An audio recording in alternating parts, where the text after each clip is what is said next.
The lady, choking with tears, screamed and cried, but still begged her friend to say at least something. Any word that could keep her from despair. All she wanted was for her little dog not to die, for it to stay by her side forever and continue to be a part of her world. Through her sobs, she repeated how much she still wanted to do for her and did not understand why her beloved dog was leaving her alone. Coco knew she was just a stupid dog who didn't understand half of what her sister was telling her. But she felt one thing better than anyone else in the world. When her little sister was in a pain, when her heart was breaking with sadness, she always knew it. The lady couldn't resist hugging the dog and declared that she loved it very much. Many years ago, she ran out onto the road and threw herself under a passing carriage. The coachman told the lady that a stray dog had thrown itself under the wheels of the carriage. He said that he would go and get her immediately. Coco stared at the girl as she had a strong scent of loneliness about her. And for some reason, she looked like her. She couldn't resist and barked, thereby attracting the lady's attention. Chloe said that the man should bring the dog to her. The man assured her that it was very dangerous, but she insisted on her own. The day Chloe first found her, Coco felt like the happiest puppy in the world. Chloe gave her a name, warm, cozy, like a hug. After some time, Coco learned what true love is. Delicious food, the soft warmth of home, and the care with which she was so generously surrounded. And she desperately wanted to thank her lady. So one day, as best she could, she wrote her a love letter, putting her whole little dog heart into it. Sometimes it happened that her sister would get angry with her. But even in such moments, Coco felt joy, because it meant that she was nearby, that her world was still filled with the presence of her beloved lady. She loved her mistress immensely and dreamed of one day telling her this. Chloe, looking at Coco through tears, whispered that if fate gives them a new life, she would like Coco to become her daughter. And then the moment came when Coco had to set off on a long journey across the Rainbow Bridge, leaving her sister alone in this world. She saw all her other brothers having fun and enjoying life, but she was sad and watched only her sister. Meanwhile, the maids were whispering because due to the death of the dog, the lady became unsociable and refused to eat. They saw her every day and understood that she commanded the darkness, but they did not imagine that if things continued, her darkness could get out of control. Coco was puzzled because she knew her mistress had no one on her side. She wanted to console her sister so much that her face would shine. She missed her very much, but she couldn't do anything. The dog god approached her and asked why she did nothing. He says she could walk like other dogs, try sweet potatoes. He didn't understand why she wanted to be the unhappiest dog on the Rainbow Bridge. What she wanted most was to see her sister smile, but she knew it was impossible. A moment later, the perfect thought popped into her head. Coco confessed to the dog god that she wanted to be reborn as a human, as her sister had asked that she be her daughter in her next life. He stated that this was impossible, and he could just give her a new toy or the biggest sweet potato. She became furious and shouted that she wanted to see her sister and that she didn't want anything else.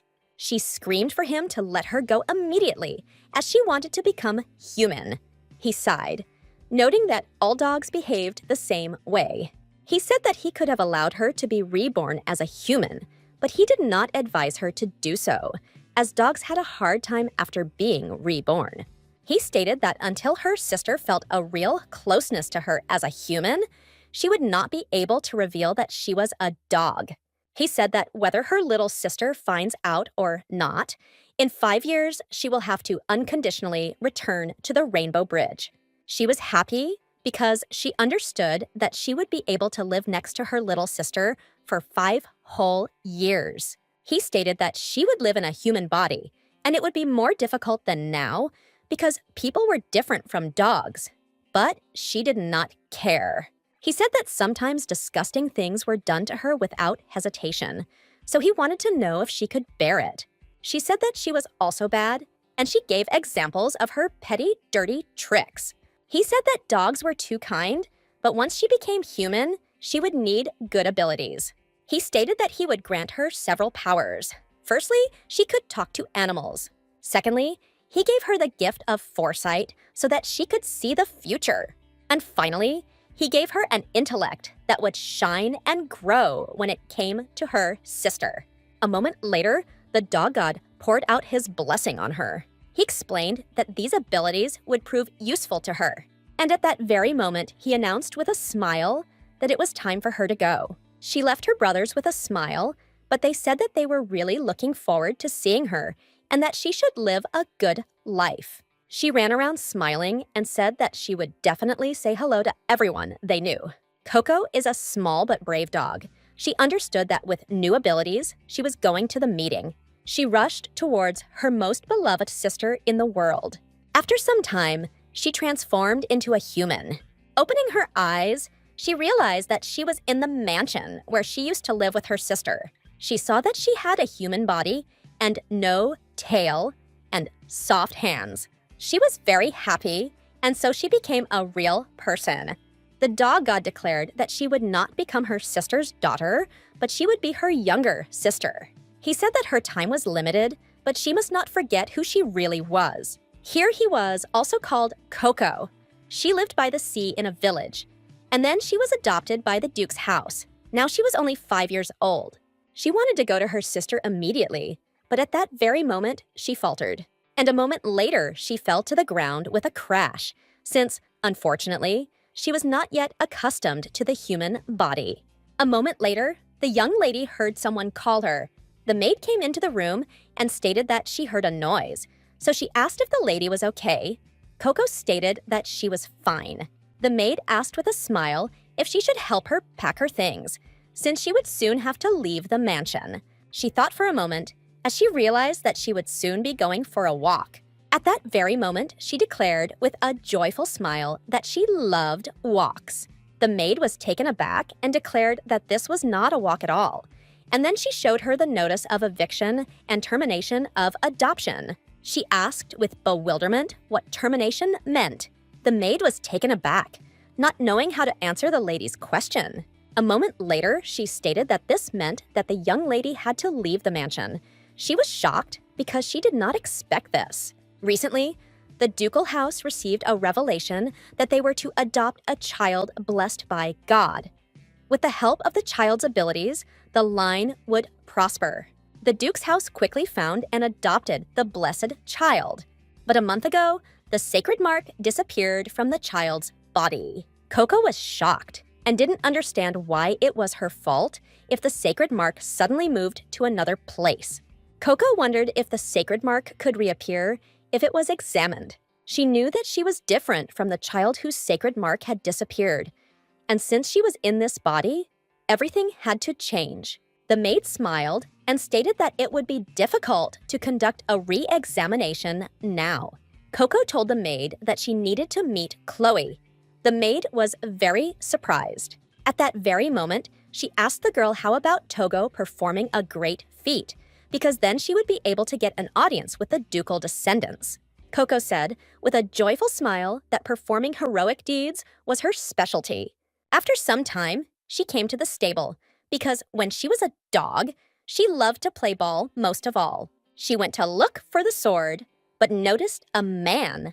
The man said that if Thunder died, it would be a serious problem for them because the master would be angry. They couldn't understand what had happened because he hadn't even eaten, but they knew that the master loved the horse and they had to cure him. The young man said that if things continued like this, the horse would die of hunger. A moment later, they left the stable as they wanted to talk to the master.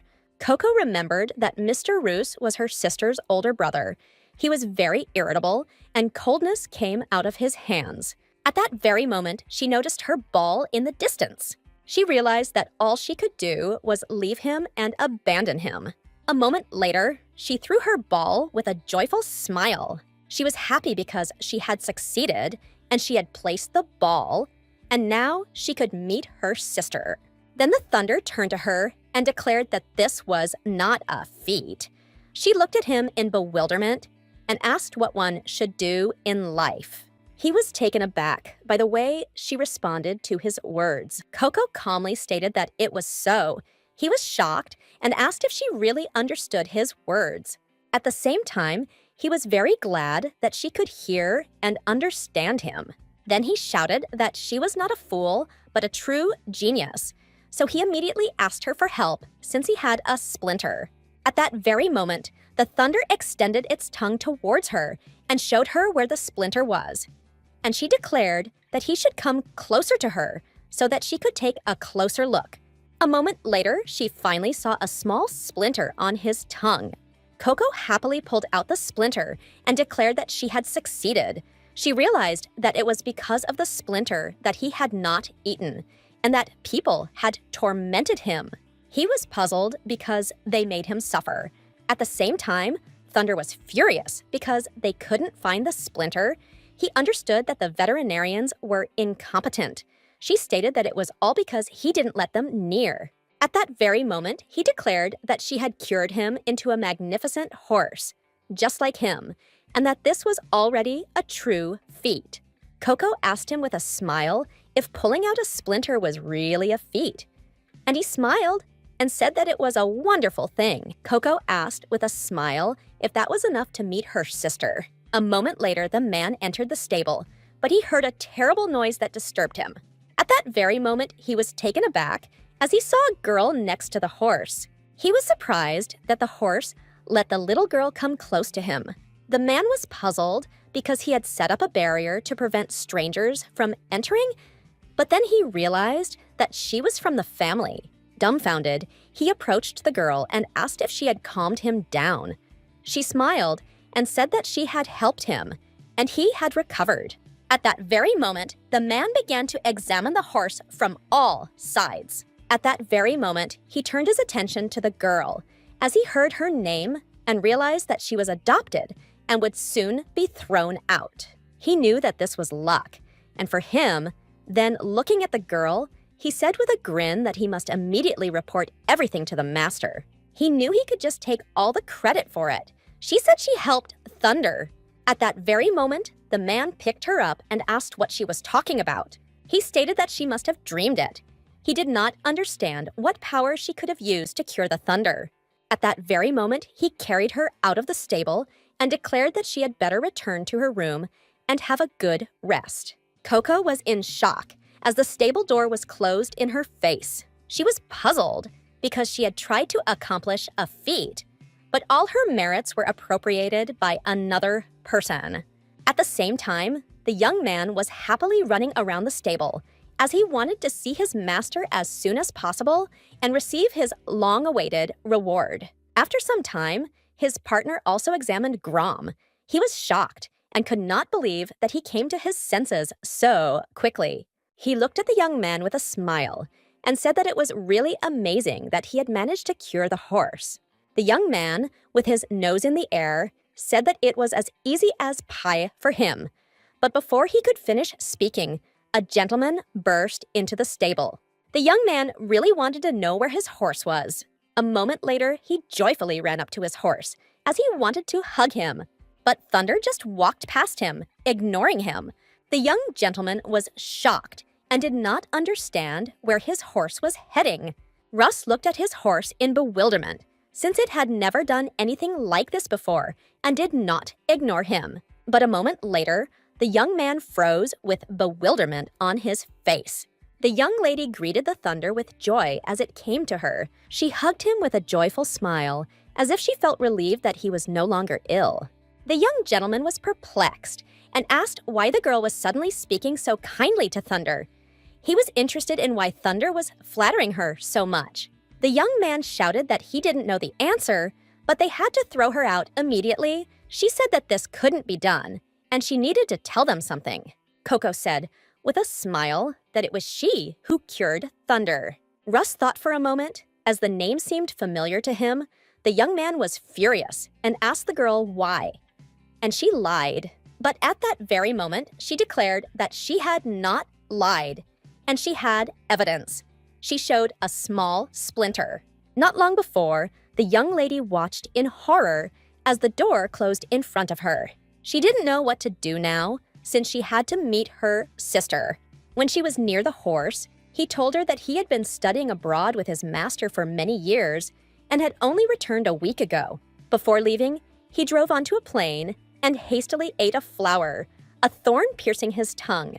This flower grew only there, so the locals had never heard of it. At that moment, the young lady looked at him with joy, as she understood how she could prove her case.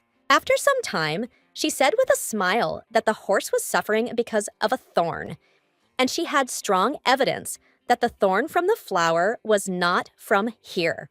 The young gentleman stated that this was so, since there were no wildflowers with blue thorns in these parts. He stated that his horse had started to get sick just on the way home to their duchy, so the timing fit. At that very moment, he realized that it was not just indigestion, but a thorn. The man declared that the little one was telling the truth, since the horse had a tiny wound from the thorn. Then the man said that anyone who looked at the girl would understand that it was she who had flown the horse. The young man explained, as he understood that he would get into trouble because of his lie. Russ looked at the man with anger and asked if he really dared to lie to him. The man immediately fell to his knees and began to beg for forgiveness. The lady was taken aback because she knew that when the young gentleman was angry, it frightened her a little. The man begged for forgiveness, but the young gentleman did not even look at him. He turned his gaze to the girl. He asked if she was a maid or a veterinarian. The man asked for forgiveness. And at that very moment, he declared that the baby was the youngest daughter of their family. The young man was shocked. Russ was taken aback and sheepishly asked if he had actually had a child while he was studying. The man stated that this was not true, since the baby had been adopted according to a prophecy. At that moment, the young gentleman felt relieved and stated that he had heard about it, but had forgotten, as it was not important information. He came closer to her and asked if she was the dirty youngest in their family. She said that this was not so. Coco said with a smile that they said she would soon be kicked out because Sigma had not yet appeared. Then she declared that she had distinguished herself today. He smiled and asked if she had saved the horse because she didn't want to be kicked out of her family. He stated that she seemed to be thinking clearly. She stated that she had heard that if she performed a great feat, she could meet someone from the main branch of the family, which was why she wanted to meet Ms. Chloe. The young man was taken aback and looked at her in surprise. He wondered if she, a little girl, wanted to meet the dangerous Chloe. Meanwhile, the young lady lay quietly in her gloomy bed. She sighed heavily and quietly called for her dead dog. Russ looked at the girl in surprise, as he could not believe her words. He knew that soon his sister would simply die, since more than half of her core mana was destroyed. He shouted that she was manically violent due to an excess of energy, but she paid no attention to his words. He was furious because he was her brother and was genuinely worried about her. Chloe looked at him with fury and told him that he should leave on good terms. He knew that after the death of the dog, she had become even more unsociable. Russ asked the girl if she had any other wishes, since he knew that sister was now dangerous for her. At that very moment, the young lady declared that Chloe was not at all a dangerous person and that she had no desires other than this one. She looked at the young gentleman intently and asked him to let them meet. He was shocked and could not utter a word. After some time, he still asked his assistant why the girl was rushing into the very heat of the moment. The man said that perhaps the lady and the child could become friends, but the young gentleman said that it was simply impossible. At the same time, he understood that they were somewhat similar because they had the same views, full of warmth and love for animals. After some time, the young lady was overjoyed, as she would soon be arriving where her sister lived. She said with a smile that she had picked a lot of wildflowers to give to her sister, but the maid was frightened and did not understand why the girl had chosen the remote house of Mistress Chloe. The maid knew that the mistress was a very scary person. The lady did not listen to her. And at that moment, she noticed something. The maid reported that next to her was the grave of the mistress's dog, and the maids looked after her grave day and night. At that very moment, the maid was taken aback and declared that the dog's grave was larger than her father's grave. But Coco did not listen to her. She was very glad that her sister had not forgotten her. But the maid said that she did not understand at all why it was necessary to build such a large grave for the old dog. Coco was shocked and screamed that the dog was not old at all, but a kind puppy. The maid stated that when the dog died, she was over 15 years old, and in human years, she was a grandmother or grandfather. The young lady was shocked because she realized that she was just a little puppy. She walked slowly towards her sister and continued to repeat that the dog was kind and sweet, and that the puppy supported her. But a moment later, the maid declared that she could not go further with her. The lady was surprised and did not understand why this was so. Looking at the girl, she stated that the lady was isolated, and only a few who had received permission entered her house. A moment later, the young lady rushed to meet her little sister with a joyful smile, heading straight to her room. But as soon as she crossed the threshold of the mansion, she ran into a hostile maid who asked why she had come to the mansion. Coco introduced herself and asked the maid who she was. The maid stated that she was Mistress Chloe's maid. The maid told the girl that the mistress was not meeting with guests now, but she would give her a message and perhaps she would meet her when she did. At the same moment, the young lady said with a smile that there was nothing to worry about and that she could wait. A moment later, the maid invited the guest to come with her. Coco always knew how to wait because every time her little sister went outside, she waited for her at the door. Later, she came and always hugged her and kissed her with joy. She knew that for this reason, she would wait now, and her little sister would come to her. But unfortunately, time passed, and no one came out to her, while the maids whispered, looking at the girl. Coco was very upset because her little sister really hadn't come before, and if she waited, her little sister always came. She understood that she had become human, and that now everything had changed. For this reason, she wanted to go to her little sister first. She knew that when her little sister saw her, she would greet her with a joyful smile. For this reason, she wanted to be friends with her little sister again. She knew that there was a way to get to her, and so she wanted to find it.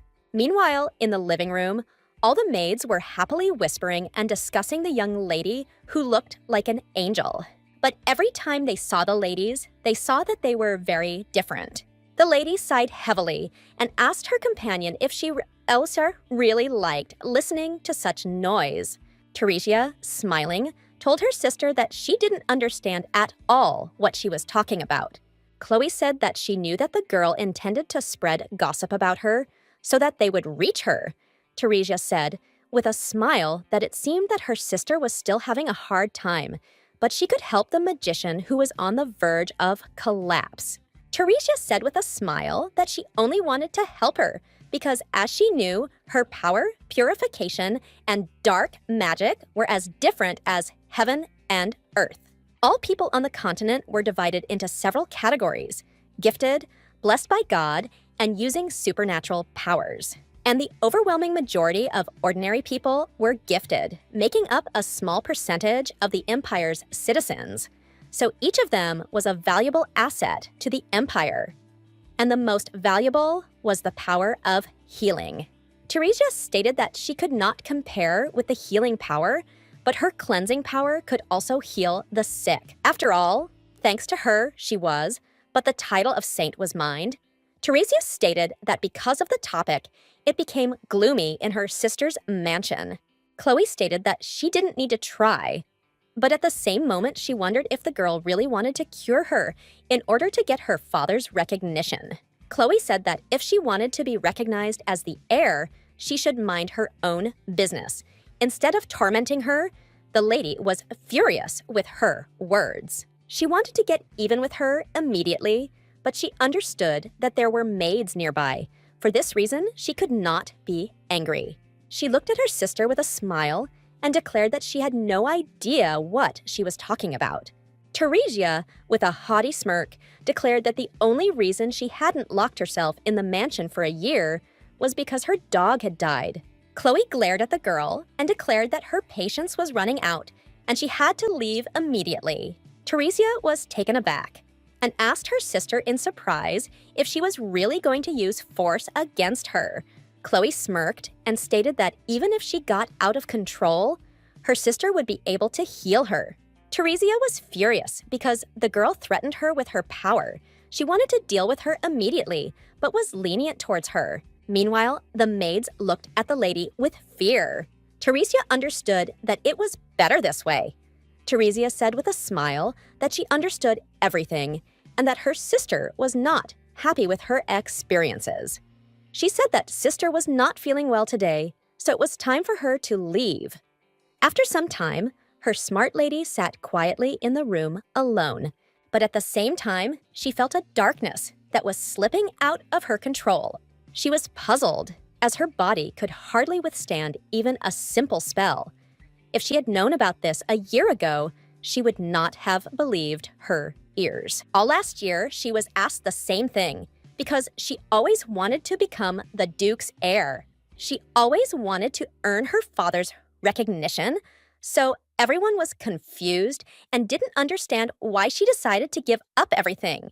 A year ago, her beloved dog died, and she witnessed how workers treated her body carelessly. She was furious and screamed that the dog was a member of her precious family, and they couldn't treat him like that. The Duke was furious because he saw that she had made a fuss over some little dog. The lady understood that this was not the case, and that this was not an ordinary dog, but her beloved and precious friend, because she was the first creature that loved her unconditionally. She was the only friend who expanded her world, and the family member she wanted to protect more than anything. She was not only an ordinary dog, she was her salvation in a dark world. The lady sighed heavily as she knew it was time for her to return. She turned around and felt the presence of her dog, and she was furious because she realized that most likely everyone was right, and she really had gone crazy. She knew what her dog's favorite toy was, what she liked to do, what she liked to eat. She remembered how her friend was waiting for her at the door. She still desperately searched for traces of her, and sometimes she realized that it would be better if she just died. Then she could meet her. A moment later, the young lady was taken aback as she smelled a familiar aroma. She looked into the distance in bewilderment and saw a small flower. Coming closer to the flower, she froze for a moment. Since she knew that her friend brought her this flower every morning, she became furious because she did not know who could have played a joke on her. Meanwhile, Coco felt joy as she knew that her mission had been accomplished. She managed to get into her sister's room, and then she left a flower there. She understood that her little sister would understand that she had come to her. A moment later, the maid asked the girl if she had accidentally gone into another room. She asked the little girl if she had brought the flower to their mistress. She smiled and said that she had, and she left it. She wanted to know if the mistress had found the flower, but she saw that the maid was furious, as they were not in the mood for laughing, since the mistress was terribly angry because of the flower. The maid shouted that if the mistress lost her temper, she could die, and not only she, but everyone else as well. The lady asked in bewilderment what they were talking about. The southerner sighed and said that the lady had ordered that as soon as the culprit was found, he should be brought to her immediately. At that very moment, Coco blossomed before our eyes and asked if she could really meet the lady. The maid looked at the girl in bewilderment as she did not understand why she was so happy. Coco was happy because she realized that the goal had been achieved. A little later, she was taken into the room and saw that her little sister was not there. She heard that the lady would return after dinner, but the lady was shocked and did not understand why it was so dark in the room. She looked around the room in bewilderment because she knew that her little sister did not like the dark. After some time, The young lady came to her room and found out that a little girl had come to her and left flowers. She told her to stay in the room, but at the same time she understood that most likely she was scared and had already run away. A moment later, the young lady entered the room and was stunned. As she saw a bright light, she knew that the servant could not have done such a thing. But a moment later, she saw one flower in a small vase, and coming closer, she also noticed a note. Coco wrote to the girl that the bells drove away all the bad things, but Chloe was a little puzzled. She didn't understand why the girl was writing to her, and she also noticed her terrible handwriting. At that very moment, she turned around because she heard a familiar sound. At that very moment, she froze. And at the same time, she became furious because she saw a little girl who reminded her very much of her dog. She was a little puzzled, but everyone had already approached her in order to wake her up. Coco woke up and called for her sister. Chloe froze for a moment as the girl reminded her of a dog. She didn't understand what was happening at all, and she felt like her heart was going to sink. Coco called out to her sister with a joyful smile, but a moment later, she sighed heavily and declared that her little sister looked like she didn't recognize her, even when she looked the same as before. But she was still glad that she was able to meet her sister. Chloe was puzzled and did not understand why the girl was looking at her with such a look. She had never seen such a joyful look on a person. They met for the first time today, but for some reason, she felt uneasy. Coco, without wasting a minute, introduced herself. The lady was shocked and did not understand why the girl was named the same as her dog, who had long since passed away. She sighed heavily and asked the girl if it was really she who put the flowers by the door. She said that it was impolite to enter a stranger's room and leave things. Coco immediately became sad and stated that her sister was not a stranger. She was a little upset because her sister did not recognize her. Coco said, with a happy smile, that she wanted to become friends with the young lady. Chloe stated that if she wanted to do this because the adoption was reversed, then she did not have the authority to help her. Coco stated that she did not do this because of the adoption, but because she wanted to learn more about the mistress's dark magic. She knew that the girl was mistaken because everyone only said bad things about her, because even her fiancé said that she was exceptionally capable. But the problem was that she was cruel and ignorant. When the young man said such nasty things, her dog became very angry and barked at him constantly. As he left, the young man said that she should be more flirtatious in her actions for their engagement, and she should not act like a dark magician. All the servants were whispering, as they knew that she could be a little charming, despite using dark magic. The young lady was pained to hear such words, but still, her little dog comforted her. It was hard for Chloe, because everyone hated her, even her fiancé and father, and everyone said that her mother died early because of her. She knew she was a dark mage, and so she wondered if it was true that she had messed everything up. She cried, but her faithful friend consoled her. Coco said, with a smile, that her darkness was great because it allowed her to see the shining stars. She wanted to tell her sister how cool she was. The lady was taken aback, as she had never heard anything like this before. Coco knew that the stars were in the sky during the day, but they could only be found on a dark night. She screamed that she really liked the young lady's dark magic even more than the light. A moment later, the lady used her magic, and at that very moment, the girl declared that a magnificent night sky was unfolding on the lady's hand. Coco said that in Chloe's darkness, even the moon and stars seemed to be sleeping. Chloe was dumbfounded and asked the girl if she wasn't scared. Coco declared that she was not afraid at all, and at the same moment asked if she could just be near their mistress sometimes, if it did not tire her out. She said with a smile that now that she was big, she saw that her little sister was shining beautifully, and she just couldn't turn away from her. Coco looked at her sister and shouted that she had beautiful muscles that moved on their own, and that she could now walk more. She wanted to be close to her sister and visit her sometimes, as she intended to become her friend again. After some time, she came to her sister again, but realized that getting closer to her would not be easy. Recently, the lady told the girl that if she wanted to come, she had to comply with the conditions. Chloe looked at the girl closely and stated that she shouldn't call her sister because she didn't care whether she was adopted or not.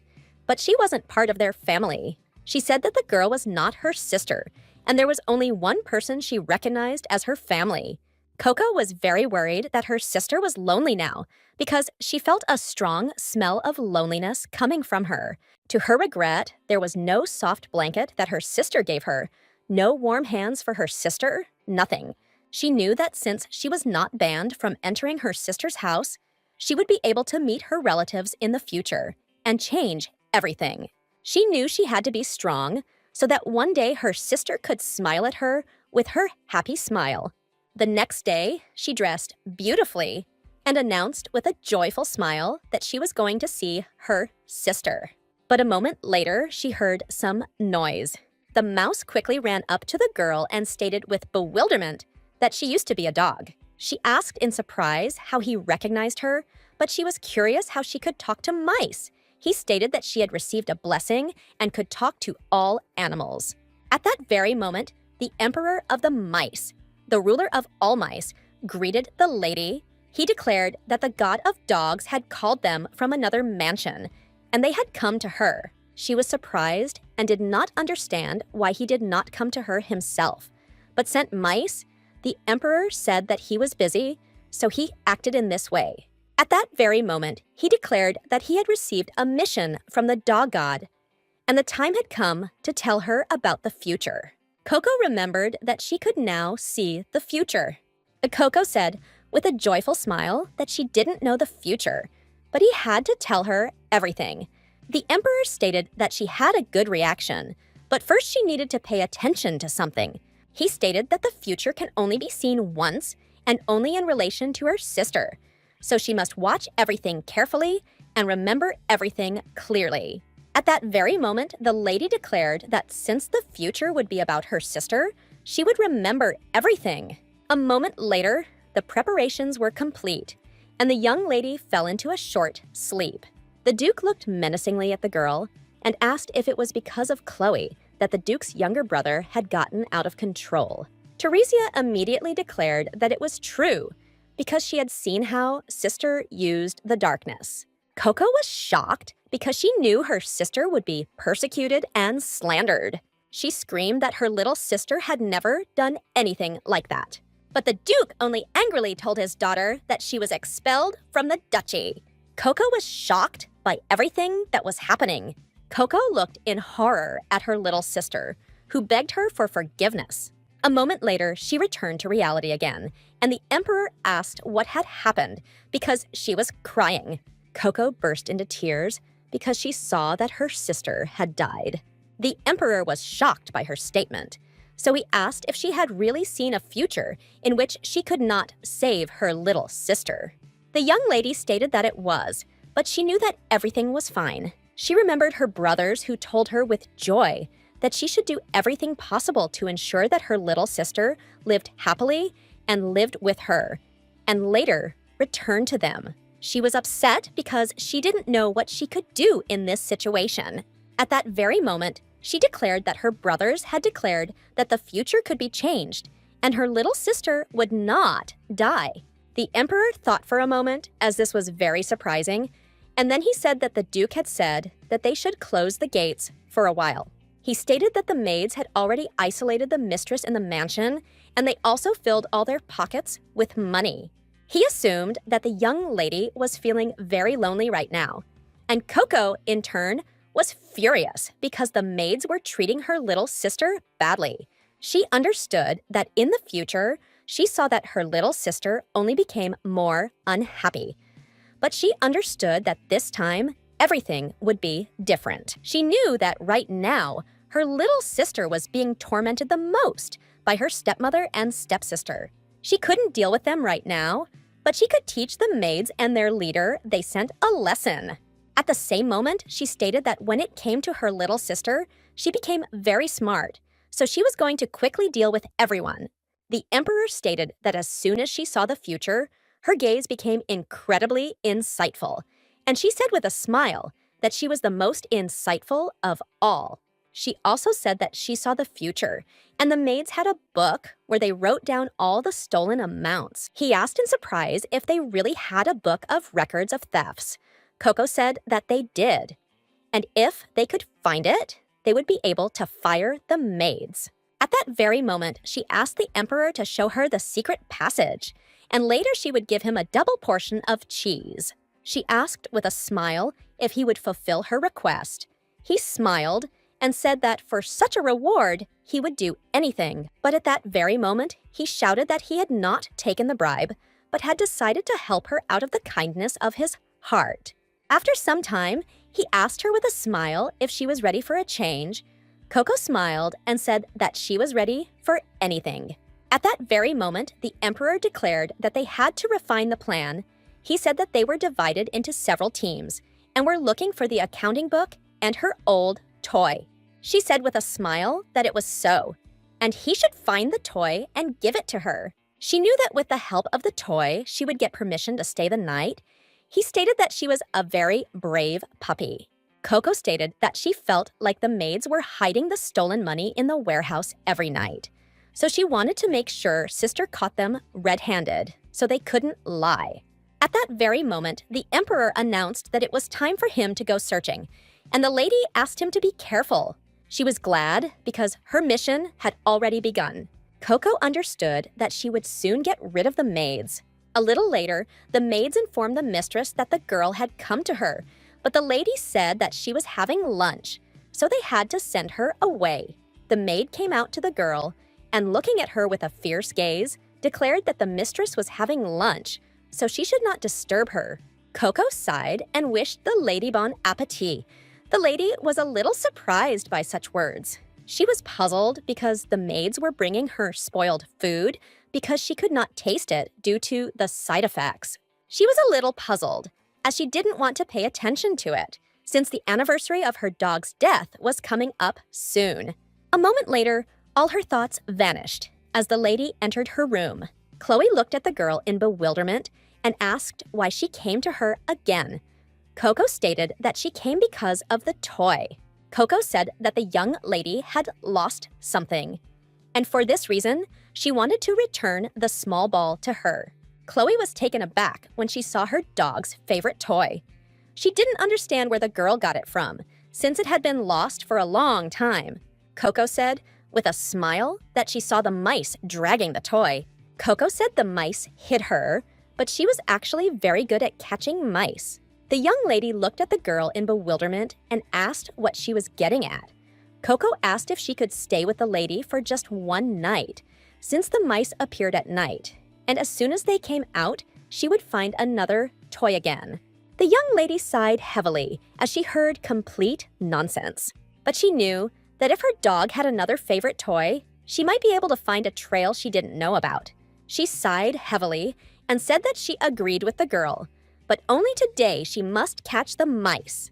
The young lady shouted with a joyful smile that she would definitely catch them, but in the meantime, she would disturb her a little. At that very moment, she approached the table and smelled a rotten smell. She hurriedly went to the window as she noticed that the sun did not penetrate into their room. Chloe looked at the girl in bewilderment, but did not answer her. That same night, the young lady went out hunting. She knew that she was just a little bit away from finding clues. But a moment later, she was taken aback as she heard the maids approaching her. Sitting behind the boxes, she heard the maids saying that they had saved money and fed the mistress rotten food.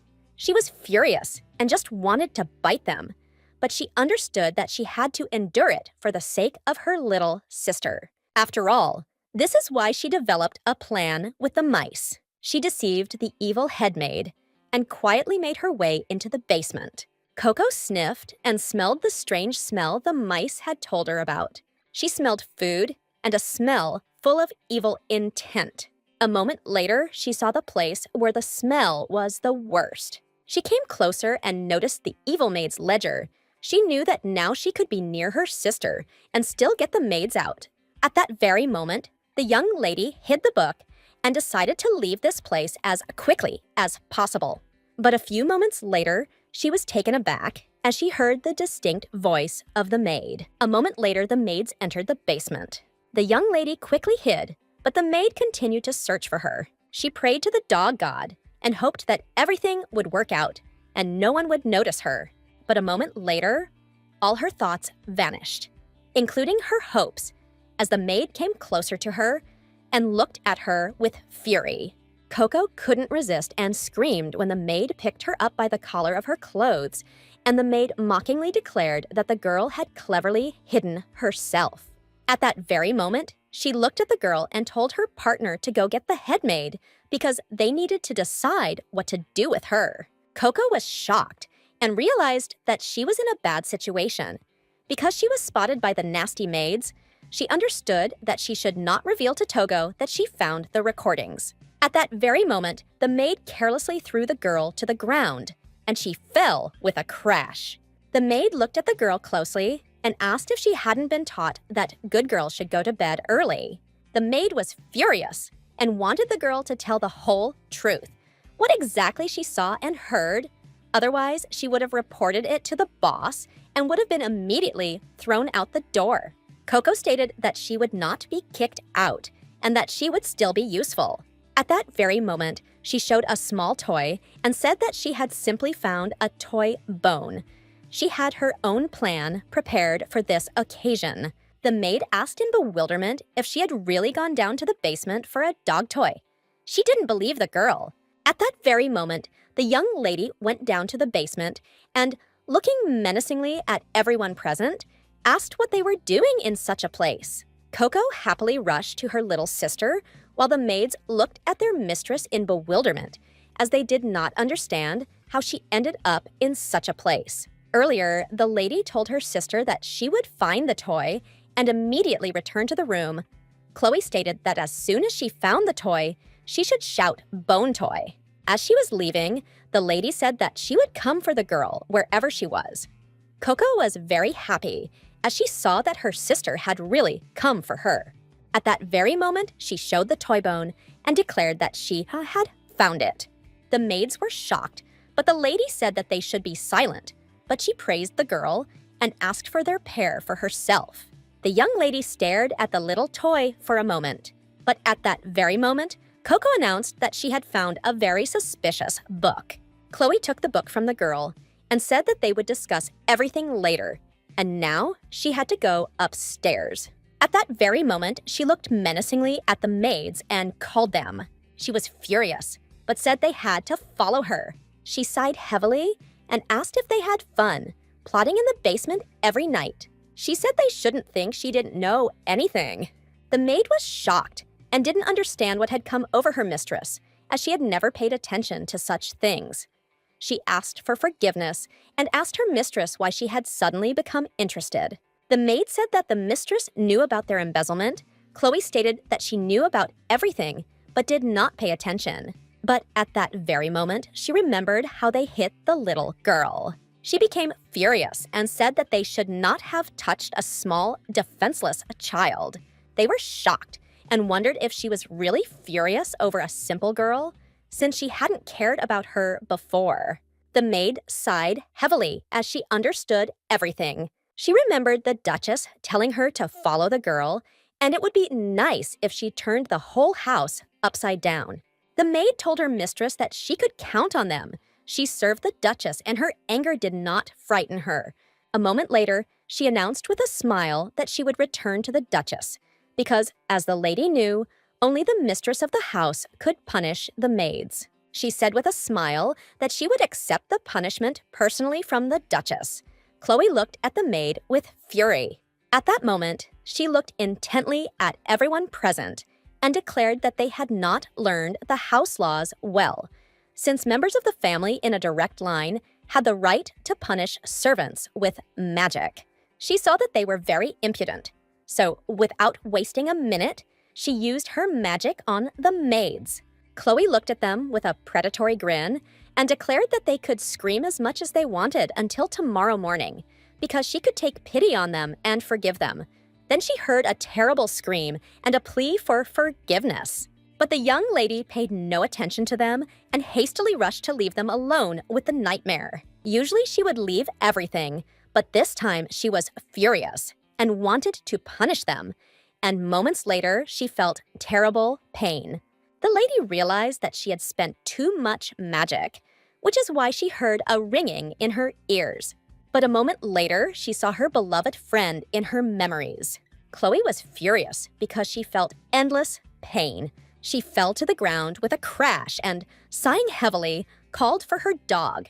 But a moment later, she was taken aback because she did not understand what had happened. The lady was shocked because her pain was gone. She couldn't believe that the side effect disappeared so quickly. Meanwhile, the young lady sat quietly surrounded by the night. She was upset that her little sister didn't come to her. She wanted her little sister to praise her for catching the maids. At that very moment, the young man said with a smile that the lady had given her the potion because she had heard that the girl had been hurt. A moment later, the young man used the potion on the girl. She looked at him with a smile as he healed her. She knew that she would have to do without meeting her sister and her caresses today. But she knew that sister was still as warm as the sunlight. She knew that someday her sister would tell her that she loved her more than anyone in the world. But today, she wanted to tell her herself. She mentally declared that she loved her sister more than anyone in the world and at the same time wished her good night. The next day, the young man walked from one corner to another in agitation as he was worried that the girl had not yet returned. He was horrified and wondered if his sister had done something to the baby. Russ, in turn, presented the worst possible options. He understood that he needed to get to his sister as soon as possible. A few minutes later, he arrived at his sister's house, but was stunned when he saw a little girl sleeping on the steps. He was shocked and did not understand why she was sleeping on the street. But he assumed that his sister had kicked the girl out. Russ didn't understand how one could communicate like that with the one who had cured his horse. He quickly picked her up in his arms, and at the same time, he really wanted to tell his sister everything and take the girl with him.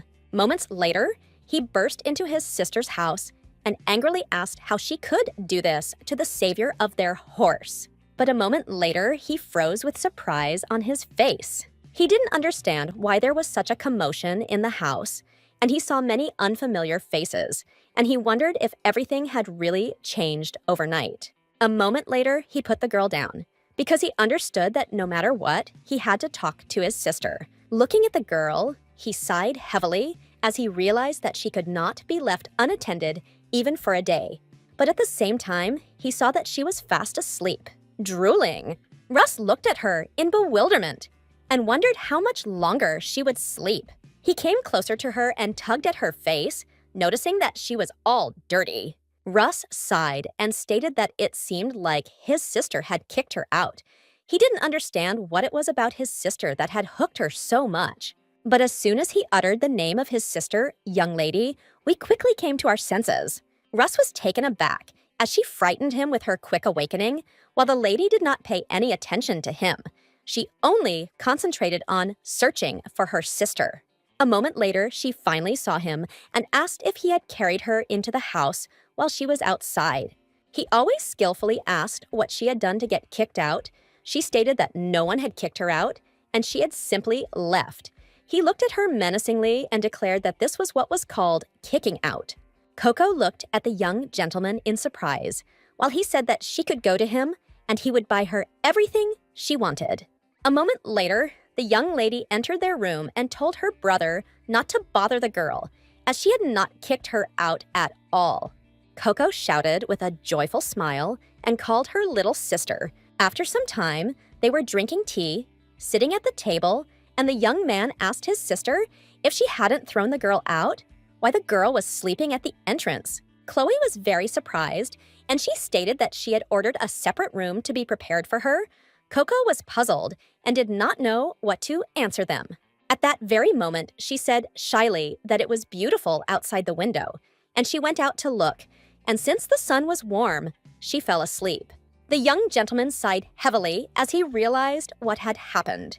Chloe smiled and asked the girl what the point of going out to watch was if she was falling asleep. The young master was shocked because his sister smiled. He looked at them closely and noticed that the gloomy mansion had become brighter. Russ was very surprised, and at the same time, it seemed to him that they had returned to the time when his sister was filled with happiness. Russ immediately declared that he had come to his sister in the morning because he needed to tell her something. She coldly said that he could hand it over and leave immediately. He was furious, but still asked if she remembered the divine beast tiger that was brought from the Grand Duchy. He sighed and stated that he heard the tiger had escaped from its cage. She sighed and wondered if this was the tiger that her father had brought back during the Beast War. Coco asked in bewilderment what a divine beast was. The young man said with a smile that he would tell everything now because all the animals in the world were divided into 3 types. The first type is an animal, ordinary creatures. The second kind are divine beasts. They looked like animals, but were blessed by the gods and had special abilities, rarely, but they could form a seal with a chosen person. The last kind are the sacred beasts, sacred creatures that even appeared in the legends of their empire. But little is known about them, but they were incredibly strong. Coco asked if a very strong tiger had escaped. He said that it was true and that there would be a huge reward for capturing the tiger, but no one could find him. Chloe told her friend that by then she and her family would already be squeezed out, so she had to be careful. Coco understood that if she performed a feat, she would not be forced out of her family. At that very moment, a brilliant idea came to her mind. She stared at her brother and sister, who were quarreling with each other. At that moment, she asked, what if she caught the tiger, which was a divine beast? The young man laughed because he knew she wouldn't be able to catch the divine beast. He said their father only valued ability, but if she did, she would stay.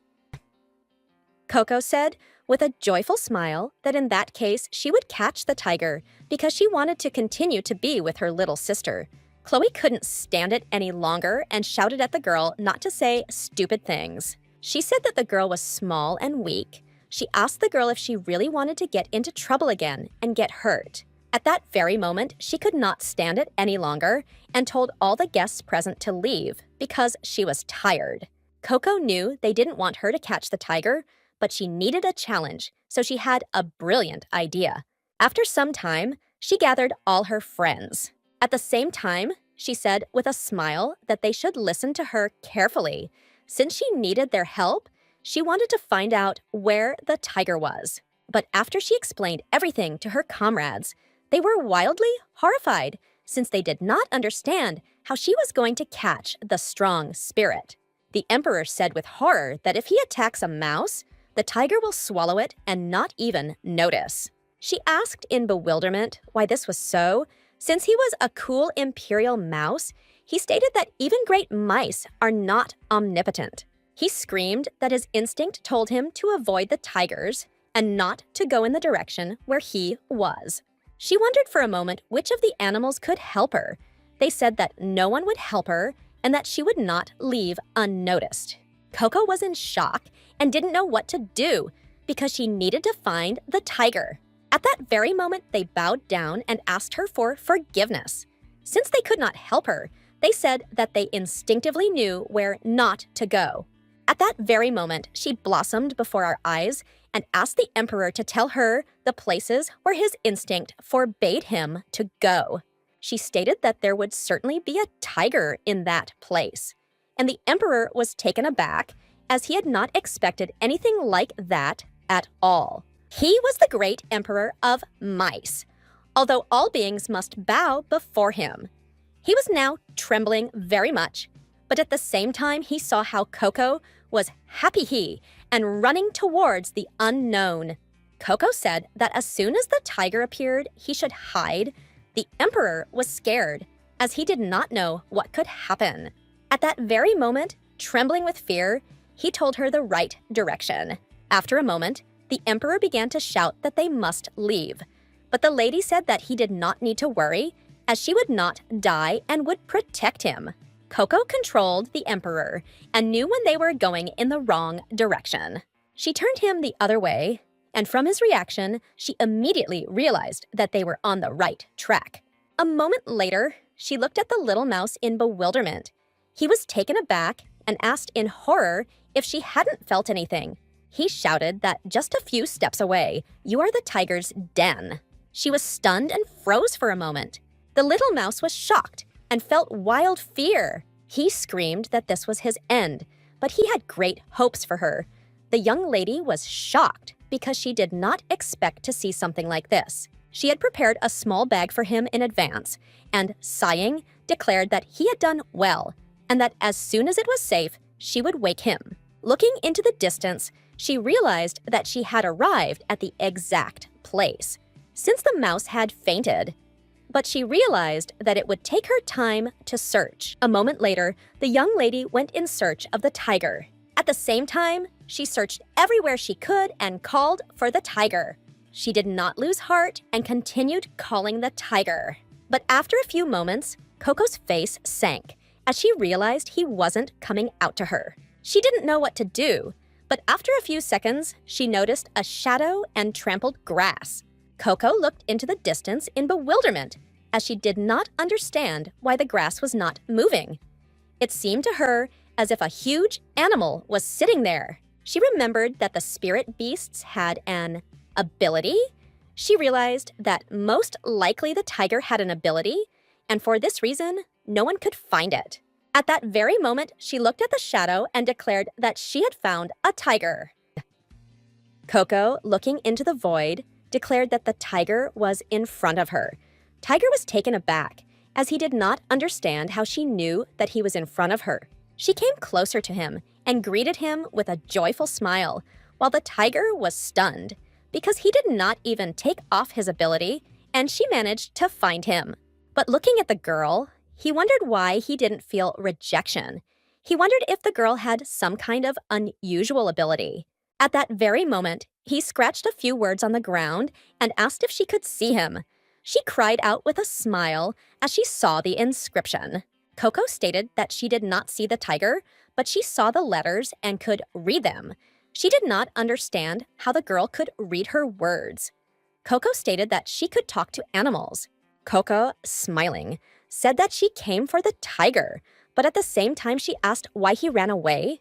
She stated that they should go back, and she would introduce him to her sister so that they could play. She sighed and said that there was no need to do this. Since no one wanted to see her, she was in shock, did not understand what had happened. She lived in very cold lands and killed monsters. She assumed that everyone was afraid of her because of the war with the monsters, because even other guardian spirits avoided her, and people did not talk to her. But there was still one person who looked at her with a smile. She stated that this was probably why she was able to get rid of her body, but still no one was interested in her. Coco realized that the tigress was suffering, and she was lonely and sad. She sighed and declared that even if she went with her, no one would want to see her. At the same time, the young lady stated that this was not the case, and that she was interested in her. Coco said that it must have been very difficult for her to live as a lonely tiger. Coco said, with a smile, that she actually looked for her at first because she wanted to be a little sister to her little sister. But after hearing her story, she changed her mind. She looked intently at the tigress and declared that she would like to become her friend.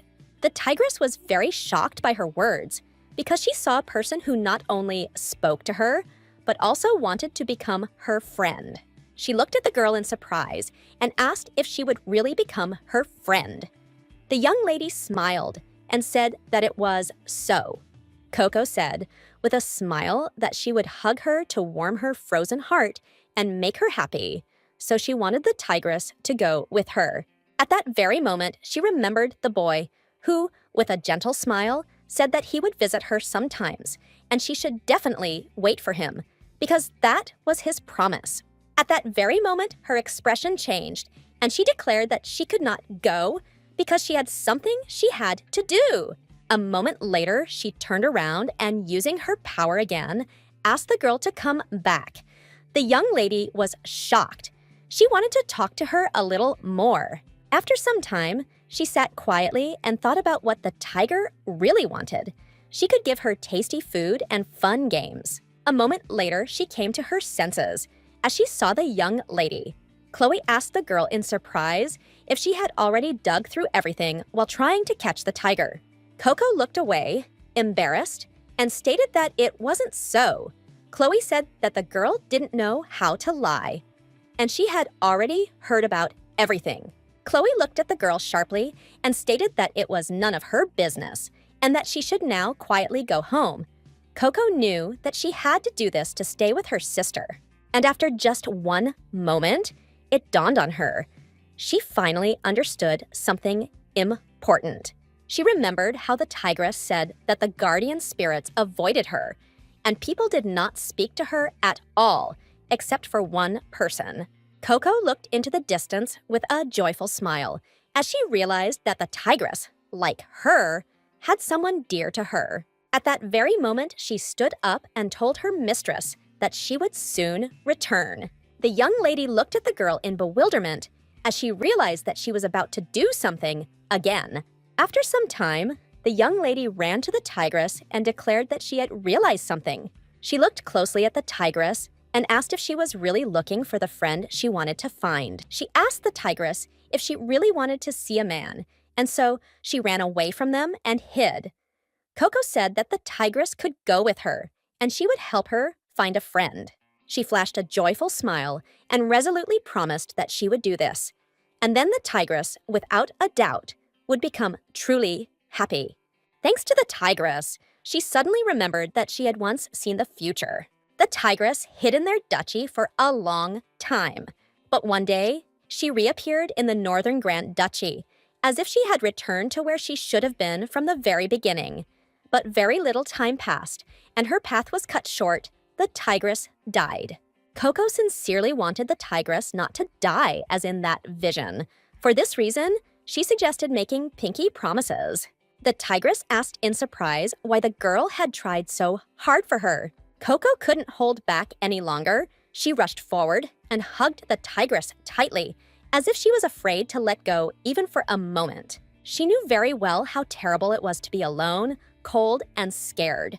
She had experienced this herself when she was a stray puppy. Coco wandered alone, without friends, and every step she took was filled with terror and a feeling of deep, oppressive loneliness. Smiling, she invited the tigress to go with her, but first they had to take care of her health.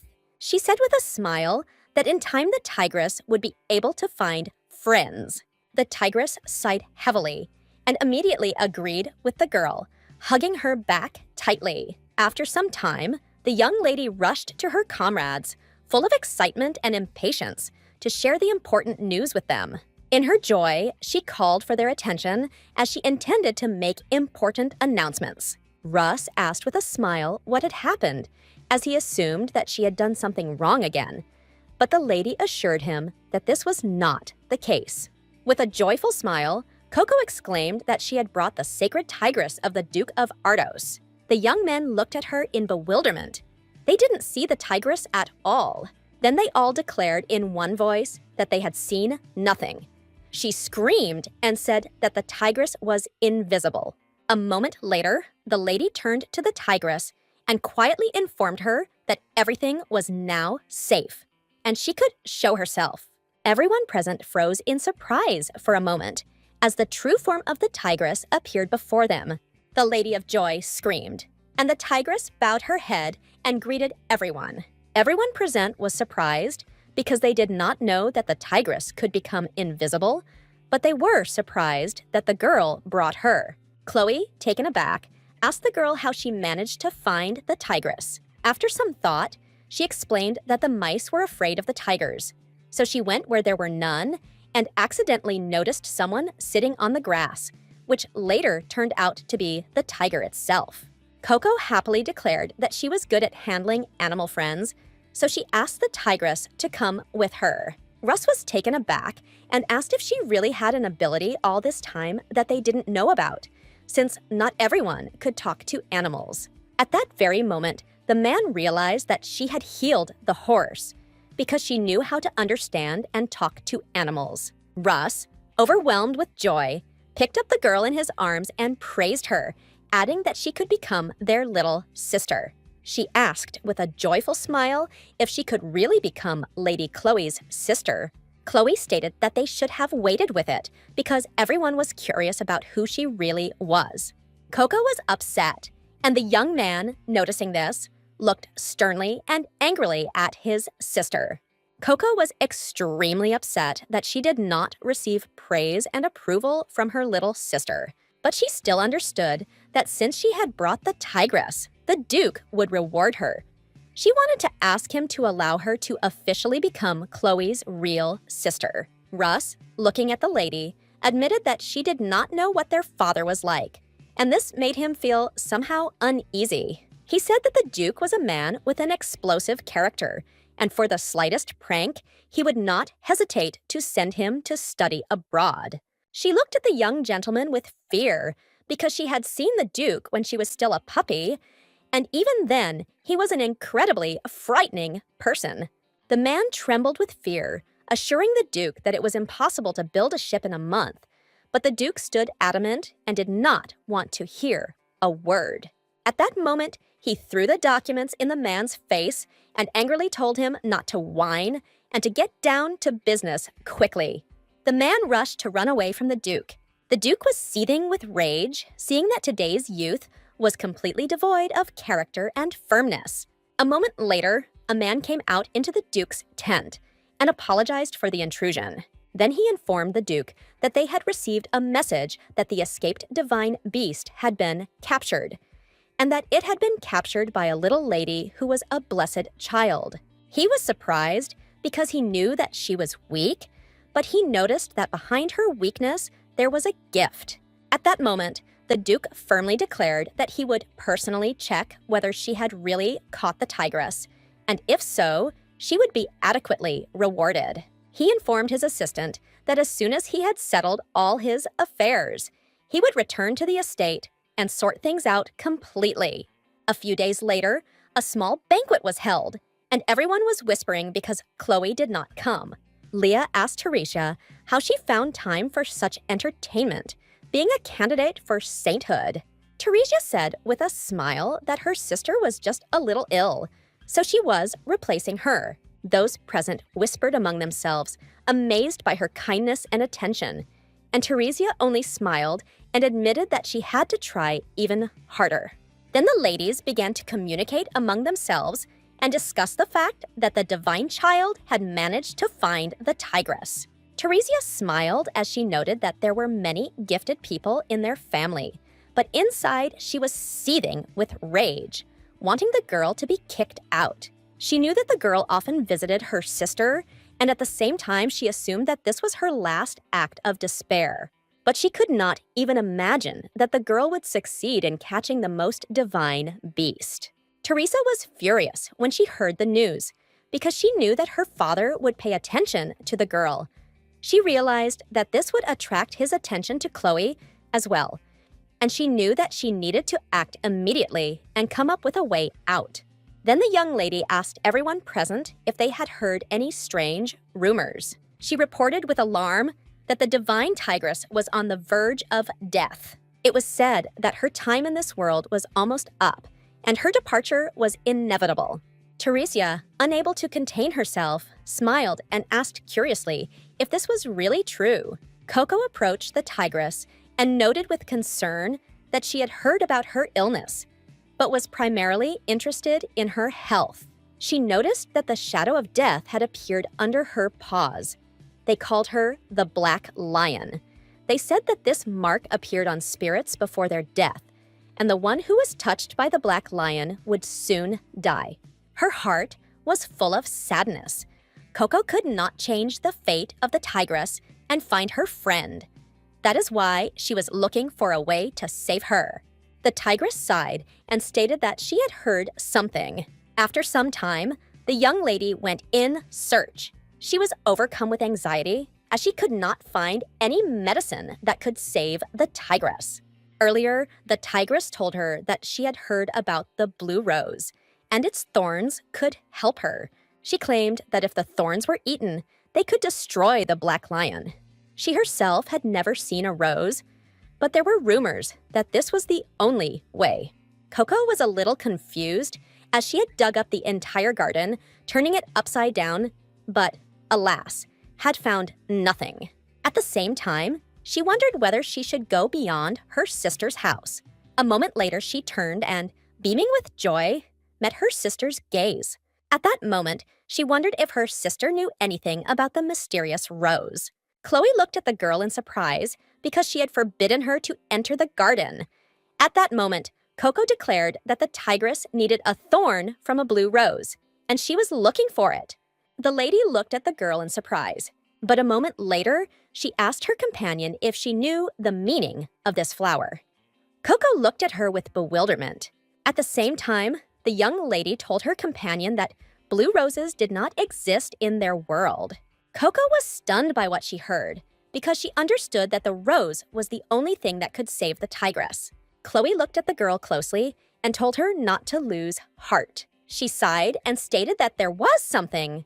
Coco looked at her in surprise. Chloe explained that it wasn't the rose itself that was meant, but its thorns, and so she decided to show the girl something. Hearing this, Coco felt a surge of hope. Chloe looked at the girl with a tender smile because she saw that she was spontaneous. She looked at Coco. The girl scurried back and forth like a puppy, carried away by her every thought, and at the same time seemed surprisingly cute. After some time, the young lady looked at the hydrangeas in surprise. Chloe looked closely at the beautiful flower and declared that it was a metaphor. After all, the stamens of the blue hydrangea were called the thorn of the blue rose. Coco happily noted that Chloe knew a lot. She kept shouting that Chloe was a true genius. She sighed heavily and called the girl's name. Coco cried out her name with a joyful smile, and the lady told the girl that she was not that Coco. Chloe told the girl that her dog loved flowers, and from her, she learned all the information about them.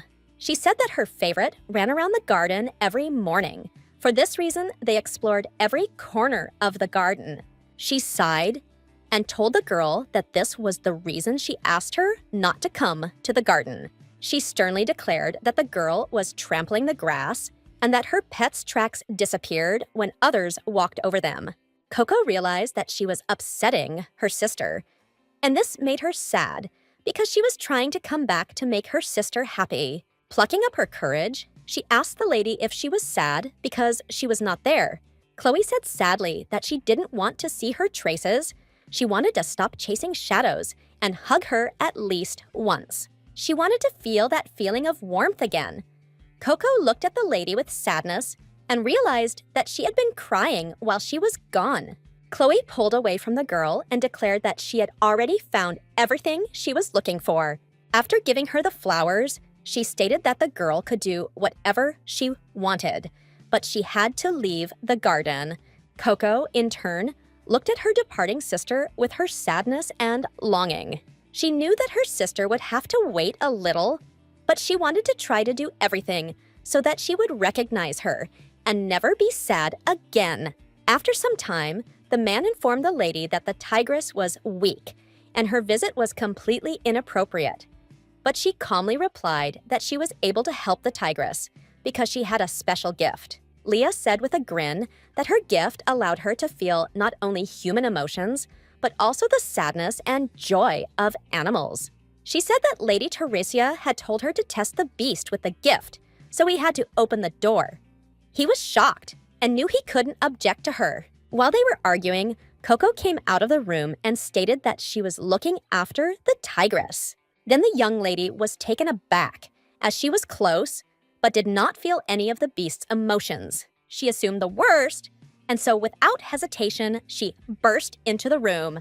Entering the room, she saw the body of the tigress and realized that she had died, while realizing that everything had turned out extremely well. After all, her mistress had previously said that she must get rid of the blessed child and Chloe with one blow, while she had stated that it would be better if the beast died. Leah looked at the girl with a satisfied grin and asked what she was doing.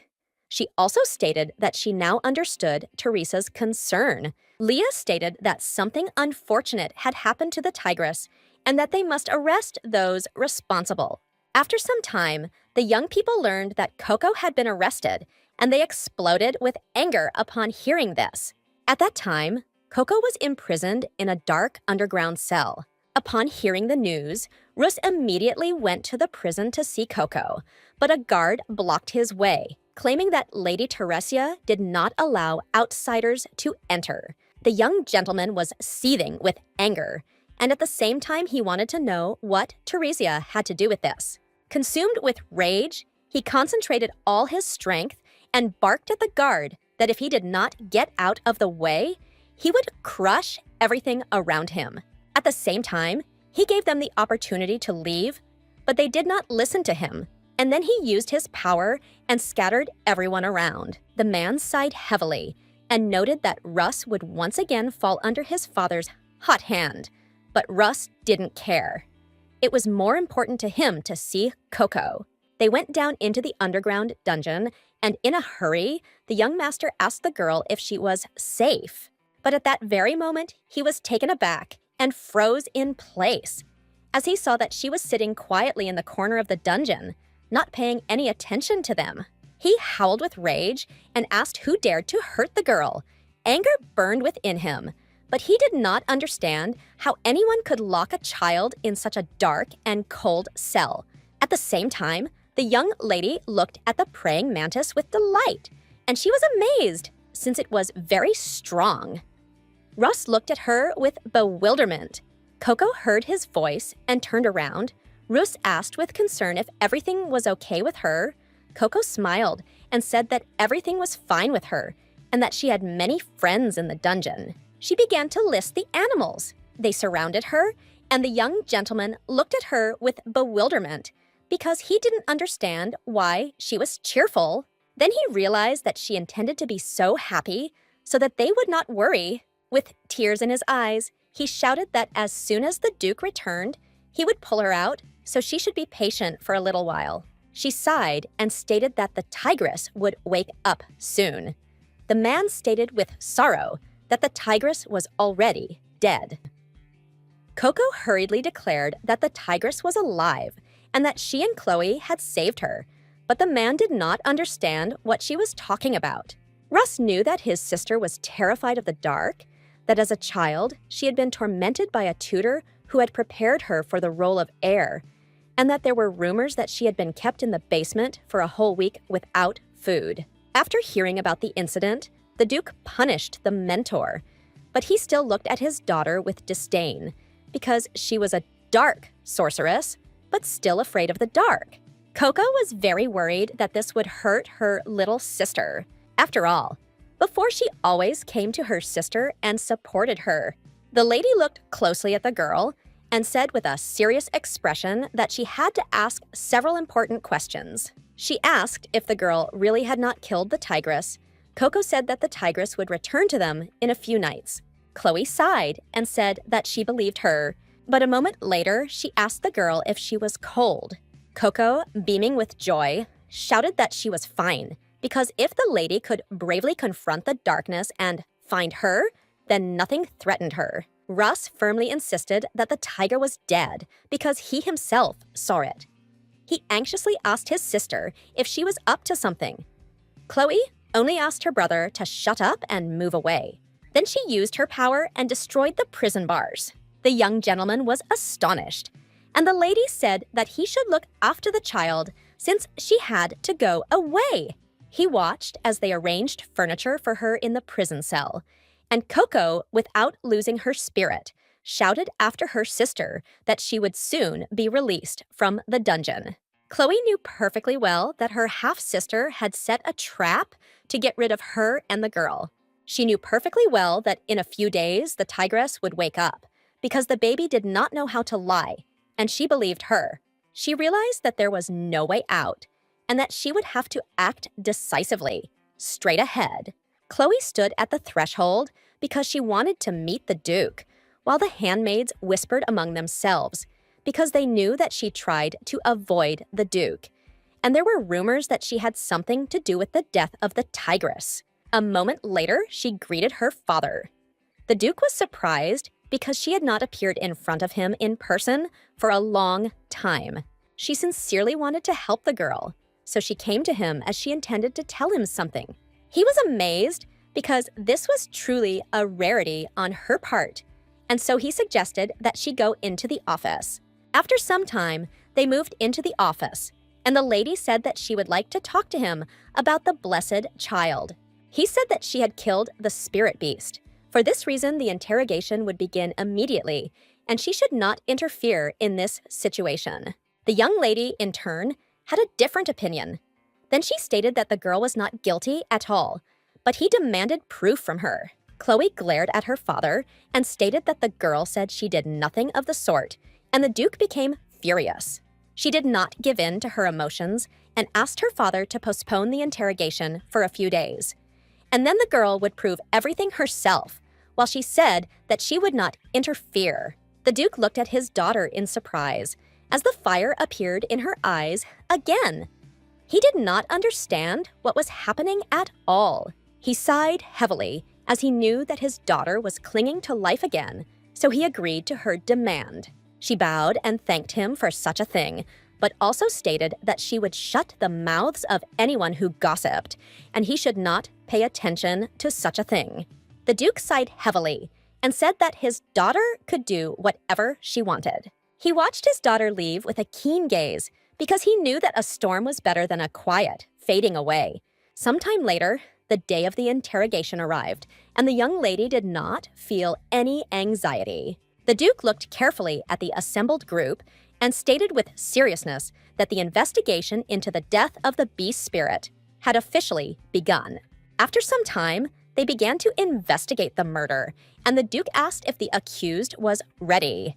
A few minutes later, the young lady was brought into the hall, and the Duke could not hide his amazement at the sight of her. He asked her in confusion what she was wearing, while the young lady beamed with joy, ignoring the gloomy atmosphere around her. With a beaming smile, Coco explained that she was wearing a warm and cozy blanket. Lady Chloe had given it to the girl so that she wouldn't freeze, and the Lord had thoughtfully helped her put it on. The Duke sighed heavily. Don't pay attention to such things, and with that, he asked everyone to sit down, as the interrogation had already begun. He realized that she was just a child in front of him, and yet he understood that the truth would soon come out. He could not believe that she could do such a thing, and at the same time he wondered if it was really her. The Duke asked the doctor if the tigress was really dead. The man stated that it was, since he could not hear her breathing. He also reported that no autopsy was performed because the young lady did not want to move away from the body. Coco sighed heavily and stated with determination that she had said more than once that the tigress was alive.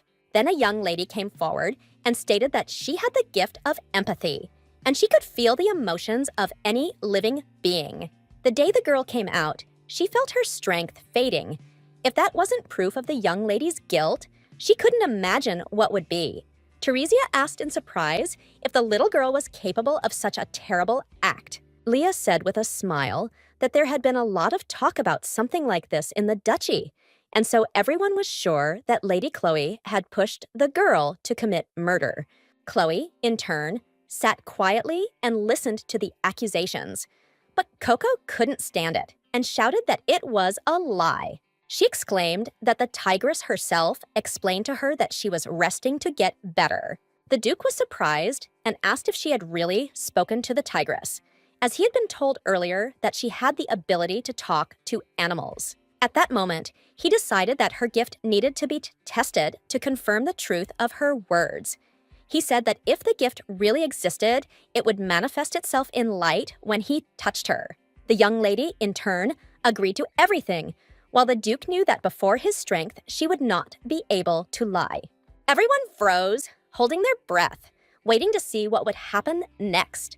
A moment later, she looked at the Duke in surprise and asked if he had already done everything, since she had not felt anything after the manifestation of his power. Leah mockingly stated that this was a typical reaction of someone without a gift, while the young gentleman shouted at her to shut her mouth. The Duke understood that others did not notice what he saw, because looking at the girl, he clearly saw how she was surrounded by a shining rainbow aura. He was stunned because he had never seen anyone with a rainbow aura before, not to mention that only he could see it. He wanted to know who she really was, because he thought she was the most ordinary child. The young lady screamed that if his blade was not glowing, then it was definitely broken, because she was very capable. Teresia angrily asked the girl how she dared to speak to the Duke in such a way. Coco, in turn, stated that she was only telling the truth. Teresia was furious at the girl's impudent manner of speech, but the Duke did not pay attention to this. Then he approached the child and asked what if the tigress does not wake up. The young lady looked closely at the Duke and immediately asked what time it was. He looked at her puzzled, unable to understand why she was interested in this. Then Chloe, looking at her watch, said that it was noon, but she also noted that 2 nights had already passed. Coco sighed with relief and exclaimed to everyone present that this was great news, but she warned them to be prepared, as the tigress intended to appear right at the meeting. A moment later, they heard the wild roar of a tigress. Everyone present froze in place, as they did not expect to see such a powerful beast. Chloe, in turn, looked at Coco with a satisfied smile. Coco rushed towards the tigress with joy on her face, filled with happiness that she was still alive. She looked at everyone present with a satisfied smile and declared that she was right. Teresia was stunned at that moment, amazed by what she saw, unable to believe the reality of what was happening. Then Chloe stood next to Coco and declared that now they must interrogate those who had jumped to conclusions. The young lady was taken aback and cried out that she had merely made a mistake, but she was very afraid of the Duke's anger. Teresia, numb and with an icy gaze, coldly asked the lady how she dared to imprison the child without making sure what condition the beast was in. She said she trusted her subordinate, but she was careless, Leah regretted, and said that in such circumstances, it was easy to misunderstand the situation. The Duke angrily declared that this was a grave mistake, for they had not only imprisoned an innocent girl, but had also condemned her to torture. Looking at the lady, he declared that from now on, she and her family were forbidden to appear on the Duke's main estate. She was shocked and asked for another chance, because their family had always served the duchy. As he left, the Duke declared that he did not need the false devotion of greedy cowards. The young lady was shocked by what she heard. The Duke came closer to their girl and with a gentle smile stated that she deserved an apology for everything that happened. He wanted to know what she wanted. He declared that she deserved a reward for saving the beast, and the young lady beamed with happiness.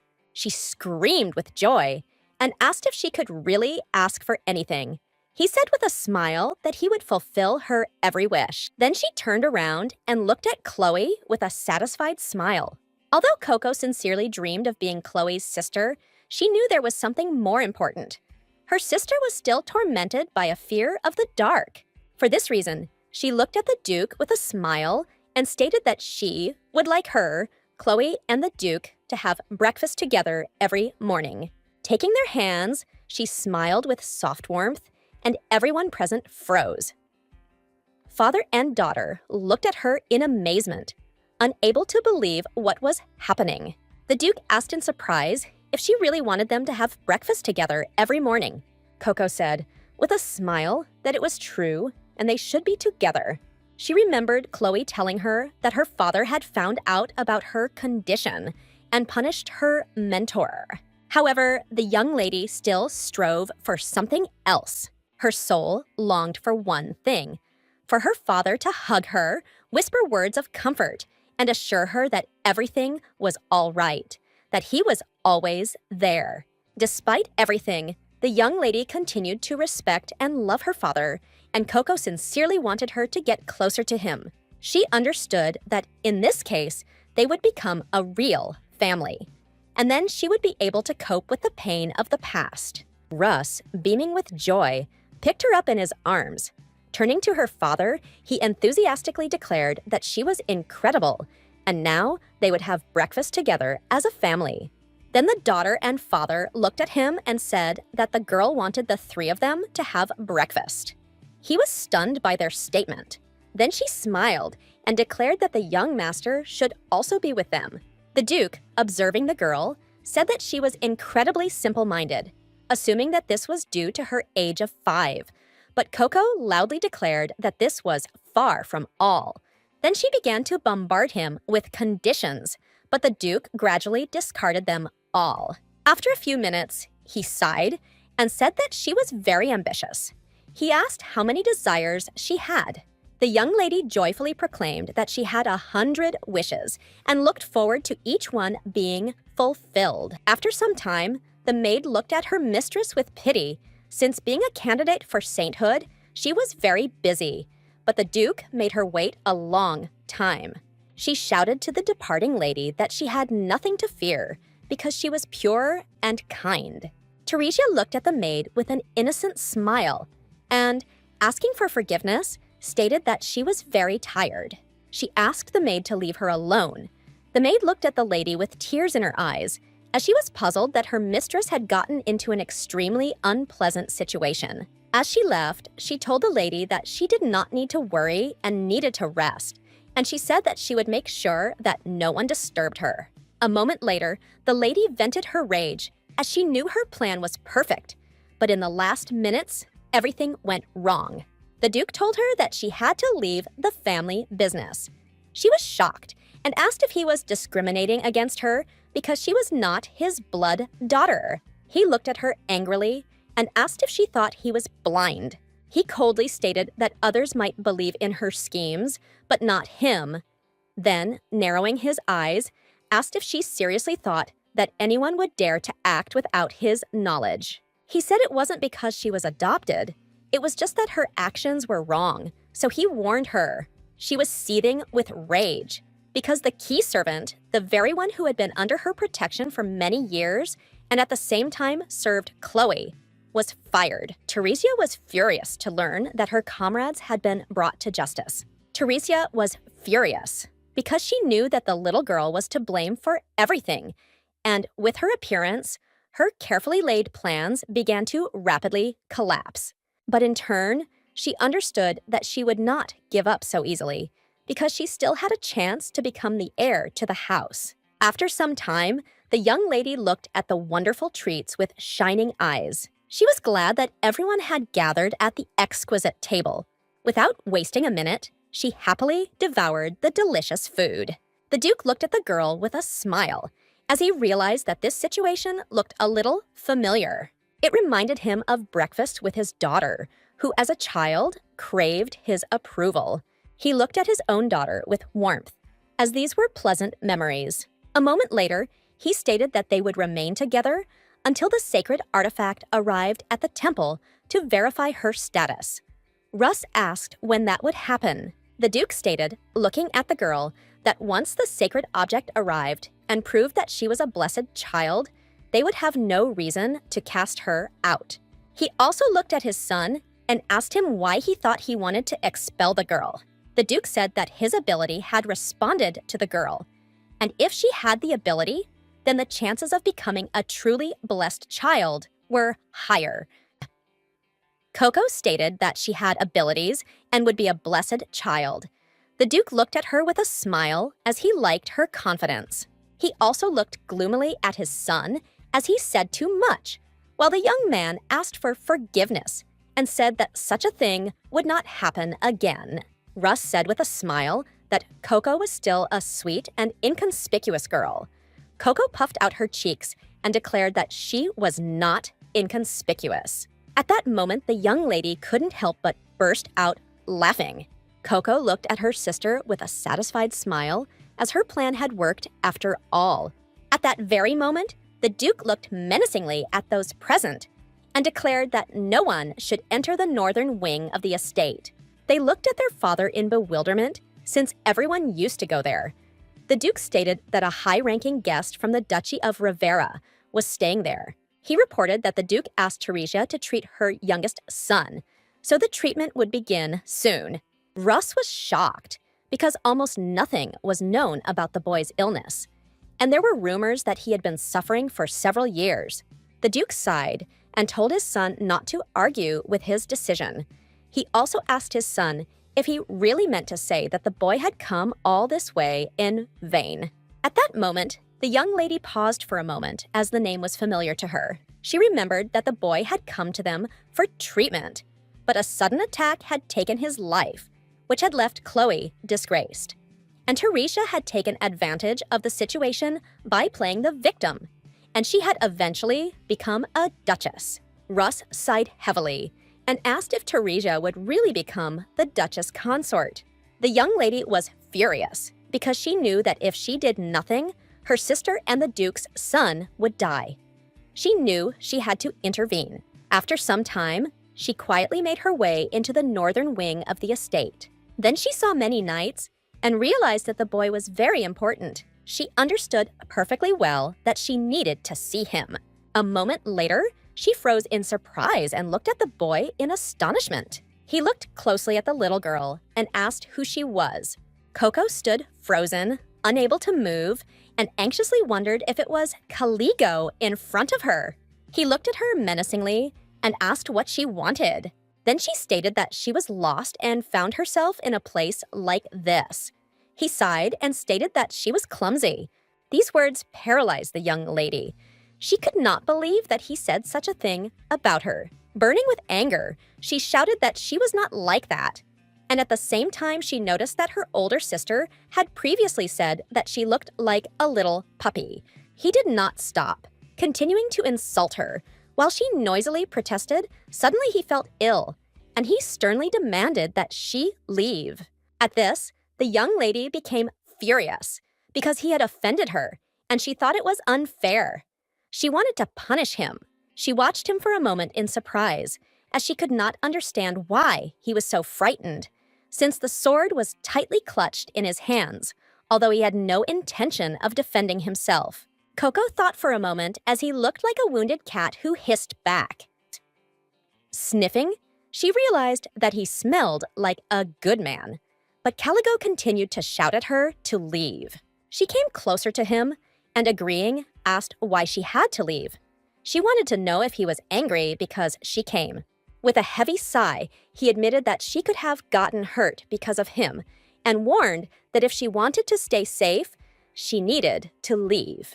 The young lady looked at him in surprise, unable to object. Coco met with her comrades, and the emperor asked if she had been thrown out as a thief. She stated that she was fine, she was just worried about the Duke. She told her comrades about their recent conversation, and they listened in amazement, unable to understand why he had been so harsh with her. Coco sighed and stated that she didn't know why he was with her. So harsh. She admitted that she thought he was angry because of her appearance, but as she watched him, she realized that he was simply scared. Everything seemed unusual and strange to her, as there was some strange smell coming from him that she could not understand. Then she turned to the emperor and stated that she had one request for him. He smiled and declared that he was listening to her as he was capable of anything. She asked him to check if there were any suspicious persons in the Duke's circle. He asked if she was worried about something. Coco said that she was not. But still, her street puppy instinct told her to be on her guard with the Duke. She knew his face was the same as hers when she was on the street. If it weren't for her animal friends from the street, she wouldn't have lived to see her sister. But now she was human and could help him. She handed a small recording device to the emperor. She stated that if he made a good recording, she would give him cheese. He was surprised by this, but immediately declared that he would give it his all. She also looked at the rest of her comrades and stated that they should let her know if anything strange happened. She rejoiced with joy because she knew that they would help her. Then the young lady shouted joyfully and announced that the operation to rescue the Duke had begun. The Mouse Emperor, with a satisfied smile, hurriedly shouted that he would write everything down so she just needed to wait for him calmly. Meanwhile, the young lady walked slowly towards the boy as she wanted to begin his treatment. She understood that this was a good opportunity for her because if she did everything right, her father and mother would be pleased with her.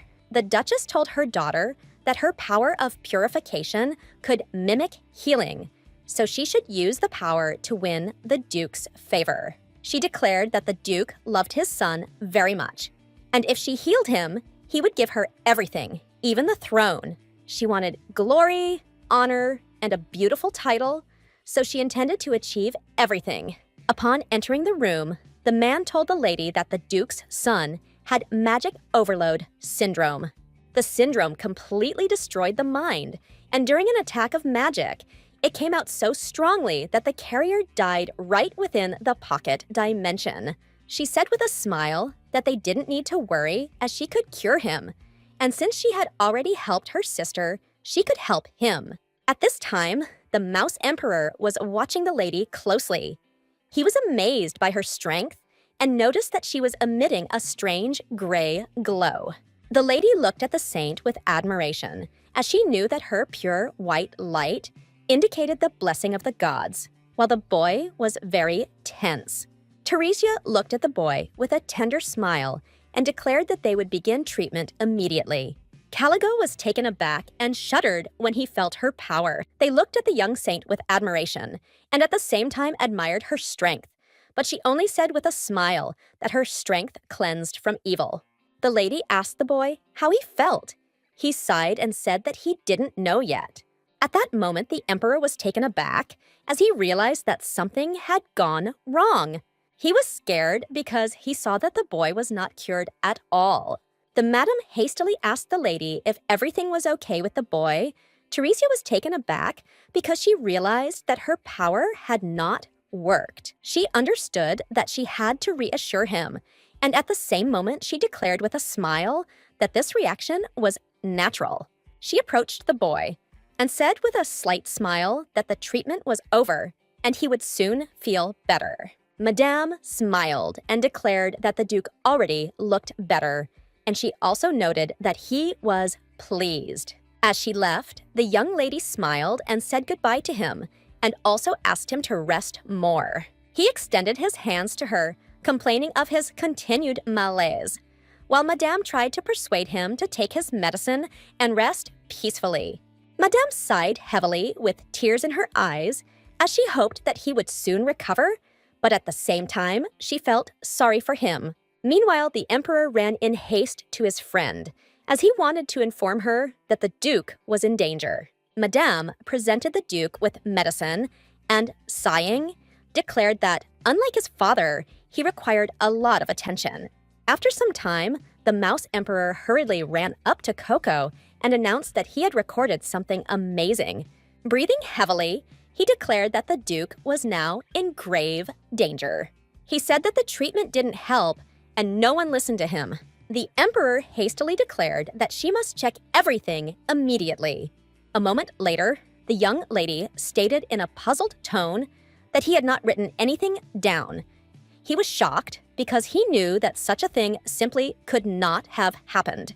After some time, she heard a sound, but the Emperor said that she should give him the sphere because he could control something like this. A moment later, he used his power and she saw the recording. She saw Madame hugging the boy and telling him that he should trust only her and he should only let in those she chose. She noted that he was like a walking bomb, capable of causing harm to others. At that moment, the young lady realized where he got such thoughts from during their first meeting. She was shocked because she understood that he was saying such harsh words for a reason, and the nanny had instilled in him that he should not talk to just anyone. At the same time, the emperor informed the lady that the nanny had given the boy some strange medicine. Tigress admitted she was skeptical, but the medicine was similar to the fruit juice from Parapo. She knew that those who drank the juice lost their minds and were told it was used to control people. The young lady was shocked. She did not understand why someone would control the boy. The emperor said that if this was true, it was a serious scandal. because the reboot syndrome was already destroying the Duke's mind, and he was also zombified with the help of the drug. At the same time, the tigress stated that the boy could have simply become uncontrollable due to such manipulations. Coco knew she had to hurry to help the boy. Duke Caligo had only a short time. No one knew what the real cause of his illness was, although everyone assumed that it could be reboot syndrome or maybe a real disease. But the important thing was that no one could cure him. All methods were tried, but everything turned out to be ineffective. Over time, many lost hope. Every second magic raged in his body, and crushing pain consumed him to such an extent that he begged for death. He patiently wished for his brother to get better, but soon shocked him with news, since by order of the emperor he urgently needed to go north. The young man told his brother that he had made an agreement with the saint, and she would help him in healing. He explained that he would return only after 100 nights, and therefore the brother had to recover and wait for him patiently. They called him the Great Duke of St. John's Wort. Everyone admired him, but he was very busy, and he only went to dangerous places. Caligo knew that his older brother would keep his word, unlike their parents, who never returned. Time passed, but his brother never returned. He increasingly wondered if his older brother was tired of him. A moment later, he sighed heavily, as it was very noisy around. Caligo went to the window, trying to understand where the noise was coming from, and then he was speechless with surprise. An uninvited guest stood in front of him in a very interesting form. He was extremely surprised and did not understand why she came to him, but he was even more amazed that she climbed through the window to him. Coco said with a smile that she needed to tell him something important. She smiled and said that she would only drop in to see him for a minute. He did not hide his surprise, and the little mice helped her to get up carefully. Caligo asked in surprise why she had come to him again. At that very moment, his face changed, and he declared that she needed to leave immediately. He did not understand why she was not afraid of him, since his nanny had said that it was dangerous to be around him. The nanny's words about how he was a great danger to those around him flashed through his head, while he closely watched the girl, who was hastily examining every corner of his room. He kept insisting that she should leave, while irritably declaring that he hated having other people's dirty children wandering around him, and he also complained about the unpleasant smell coming from her. After a moment, he froze in place and wondered if his words had sounded cruel. He hoped that his harshness did not harm the girl. The Duke looked away from her and stated that she must leave while he spoke to her politely. Her search was successful, and she happily announced that he need not worry, as she was alive and well. Coco said, with a joyful smile, that she would save him. He just needed to wait a little. He looked at her in surprise, as he did not expect to hear something like that. But then the girl asked what his nanny had told him. She looked at him sharply and declared that the nurse had called him a burden to the Duke, but that it was a lie on her part, and he should not have listened to her. She said that he should not let the saint treat him, and if he got hurt, he should just run away. He was shocked by her words. Coco declared that he should not drink what the nanny offered him. At that moment, she was dumbfounded because she realized that the nanny was walking towards them. Caligo studied the young lady carefully for a few moments, and then, plucking up his courage, asked if she really intended to come to him again. Turning around, she gave him a delightful and warm smile, and also stated that her words were true. He froze, stunned, with tears in his eyes and a slight, timid embarrassment on his face. For some time, he watched the young lady go, unable to tear himself away from her. But moments later, the nanny entered his room and quickly closed the window. She also stated that he should just lie quietly in bed. As she ran away, the young lady turned around and looked closely after him, because she knew that he had to be patient a little longer. She intended to return to him as she truly wanted to save him. After some time, she rewarded her friend for his help. Without wasting a single minute, she immersed herself in reading. Meanwhile, the Mouse Emperor was enjoying the feast with a satisfied smile. A little later, the tigress, with anger in her voice, declared that the nanny was a real villain who had poisoned the boy. Lady understood that something terrible was standing in front of them, but she was confused, not knowing what step to take next. Then the emperor declared that all they could do was blame the nanny, since they had evidence to stop the saint's treatment and delay the attack. Coco supported this idea because she saw a real will to live in the young man's eyes, because she noticed the same fire in her friends. Despite the difficulties, they did not give up. It was then that she began to think about her next step. She no longer hesitated, for there was only one way to help him. After some time, her comrades watched her in amazement and could not believe that there was a way to save the young duke. They were eager to hear all the details. She explained that she was going to resort to ancient magic because in the future she saw the Grand Duke had tried every possible method to save the boy, and eventually he discovered an item found by ancient magic that could counter his power of shadow magic. To her regret, she knew that she was only 5 years old now, and at the same time, she did not know how to find the long-lost artifact. At the same time, the emperor declared that he understood her impulse. Without letting him finish, she cheerfully shouted that she knew how to find the artifact.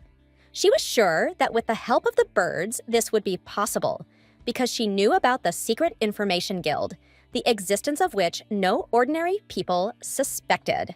They looked at her in bewilderment, as they did not understand what she was talking about.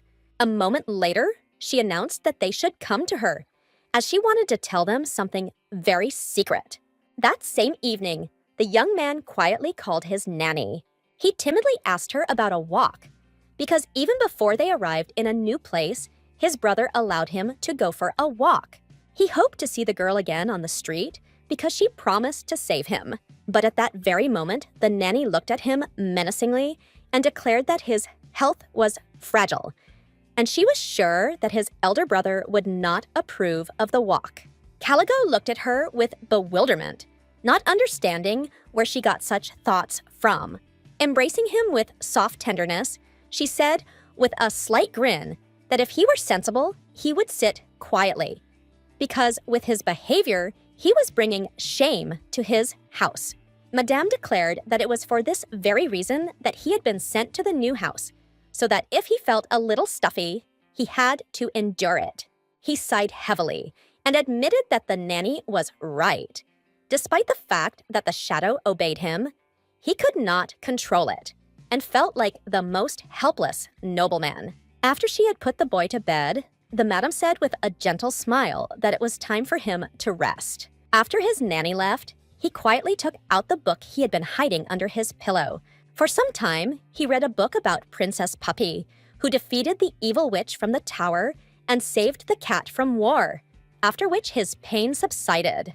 Caligo, hugging the book, wondered if he could get rid of his pain. He looked with hope at his favorite fairy tale about the Princess Puppy and the prickly warrior cat. The next day, the young ladies looked in surprise at the approaching carriage of Ardos, who had returned from abroad after many years, appeared before them, and they were puzzled because they did not understand why he was in such a place. At the same time, the young lady, despite everyone, accepted the young gentleman's help with a smile. The ladies watched the lovely, sweet girl with admiration, and the young gentleman quietly told Coco that since the shopping was done, it was time for them to move on to the next street. He patted her head and said with a smile that he was surprised that the Duke had allowed her to go out. But he also remarked that her trick had amazed him. Early in the morning, the Duke looked at the girl in surprise, as he did not understand why she suddenly decided to go to the noisy market. She needed to go to the guild, but she did not know how to present it to them. The Duke said that on days like these, the streets were very noisy, but she said that she hadn't gone for a walk for a long time. She knew she had to come up with something, and unable to contain herself, she shouted that she wanted to give them special gifts. The father and daughter looked at the sweet girl in surprise, as they were shocked by what they heard. The Duke asked in surprise if she really wanted to buy gifts for their family. Coco said that it was, but at the same time, she timidly asked if he wouldn't allow her to do something like that. They were all taken aback by her sweetness because she had struck right into their hearts with her actions. The young gentleman began to ask his father to let the girl go, as she longed for family intimacy. Chloe stated that it seemed the lady was up to something. She looked closely at the girl and said that she could clearly see when she was lying. She did not want the girl to put herself in danger. At that very moment, the Duke asked the sweet girl if she had any money. She looked at the Duke in bewilderment, as she did not understand what he was talking about. He couldn't believe his eyes. She was going into a dangerous area without money, trying to buy gifts for them. Russ said, with bewilderment and irritation, that in front of them was just a small, ragged button. At that moment, the Duke could not restrain himself and decreed that her elder brother would accompany her, providing funds for gifts and knights for protection. Coco looked at them in bewilderment, as she didn't understand why they were suddenly making so much noise. After some time, the young gentleman said with a smile that it was almost impossible to convince the Duke because he was a stubborn pragmatist. But she still succeeded. But moments later, he cast all his thoughts aside as he saw the young lady running away from him. He picked her up in his arms, despite her protests and violent dissatisfaction with the shoes. He understood that the Duke considered it necessary to give her such shoes so that the girl would not get lost. At that very moment, he noticed a small shop, while the young lady tried in every possible way to escape from him. After some time, they found themselves in a small shop run by daytime informant birds. It was both a haven for wanderers and a headquarters for elite spies. Coco hoped that it was here that she would be able to find an artifact of ancient magic. She looked up at the second floor, realizing that her meeting with the agents required her to go up there right now. The young man carefully placed the girl on the ground and asked the administrator to prepare a table and a high chair for them. Then the young lady noticed her companion and realized that she had to run away from him. Taking off her shoes and mentally asking for forgiveness, she hurried towards the agents, full of determination. The young man looked away with a joyful smile and turned to his companion. He was speechless and frozen, amazed, because his companion was no longer there. He tried to comprehend how this had happened, because just a few moments ago, she had been literally next to him. After some time, the young lady arrived at the destination. She was a little discouraged because she saw many birds talking to her. Coco greeted all the birds present with a smile and also informed them that she had not brought them any food because she had sneaked in. But she still wanted to ask them for a small favor. She wanted to tell them her story, but at that very moment she was taken aback, and for a moment there was a pause, as for some reason everyone suddenly fell silent. Coco then wondered if they hadn't heard her, but at that very moment she saw a menacing bird who was wondering who she was. They surrounded her, trying to find out how she was able to understand them. Coco, with a nervous look, assured her that she would explain everything while feeling confused because events were not developing at all as she had planned. He looked menacingly at the young lady and declared that she must answer all their questions. He wanted to know how she knew about them, and at the same time, he wondered if she had been sent by spies. Coco was puzzled as the birds surrounded her from all sides. At that very moment, she could not stand it any longer and declared that she had come to them with a request. He asked in bewilderment why he should believe her. Then she informed him that she knew Choglas de Cardian III, the chief of the Free Dogs. He was taken aback and asked how she knew such a name. At the same time, the young lady said with a smile that they were friends. She quickly handed him the doll and stated that she had a doll that he gave to his closest friends. He was taken aback, as he knew that this doll could only be in the possession of Choco's trusted friends, and they immediately checked it and made sure that it was real. Coco was happy because her trump card worked because she found the toy with the help of the mice, as she assumed that she would need it. She and Choco had known each other since the time when she was still called Aurora. She knew that he was the legendary leader of the Free Dogs, and at the same time, she understood that someone else remembered him. He sighed heavily, as he did not at all believe that the dismissed dog had chosen a human, but still he had no choice, and he intended to listen to her. Coco stated that she wanted to know about the gift of Saint Philip, as she heard that the ring could completely absorb dark magic, and she wanted to know where it was and how to get it. He sighed heavily and stated that he did not know the information about this item, but he knew that it was an extremely dangerous artifact, and he asked why she needed such an item. Then the young lady looked at the birds with pity and said that she needed this item to save her friend. She looked closely at Schwerp and asked if he remembered when Aurora turned to him for help. She wondered if he now wanted to return the debt. Schwerp froze in surprise for a moment. He had been injured earlier, and to his surprise, help came from outside when he least expected it. He was very surprised because he did not expect to hear this name again. A moment later, he sighed heavily and, agreeing with her, informed her that he would contact her later. His subordinates interrupted him in slight bewilderment. He sighed and declared that she could now go back, and the young lady glowed with happiness. As she left, she cried out joyfully and declared that she would wait for his answer. A moment later, a subordinate of the leader flew up to him, informing him that elite agents were already on their way to the ring and would soon reach their destination. He asked the leader in surprise if he would really give St. Philip's gift to a common man, since he had previously thought that his leader hated people. Since, unfortunately, he almost died in his youth because of a man, Schwerp stated that this was so, but in turn, he understood that the girl understood why he created the daybirds. He understood that good always returned good. These were the very words of the Free Dog.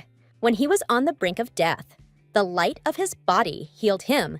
Schwerp simply could not forget that wonderful day, because then he was a simple dog. And Schwerp still did not understand what power he possessed.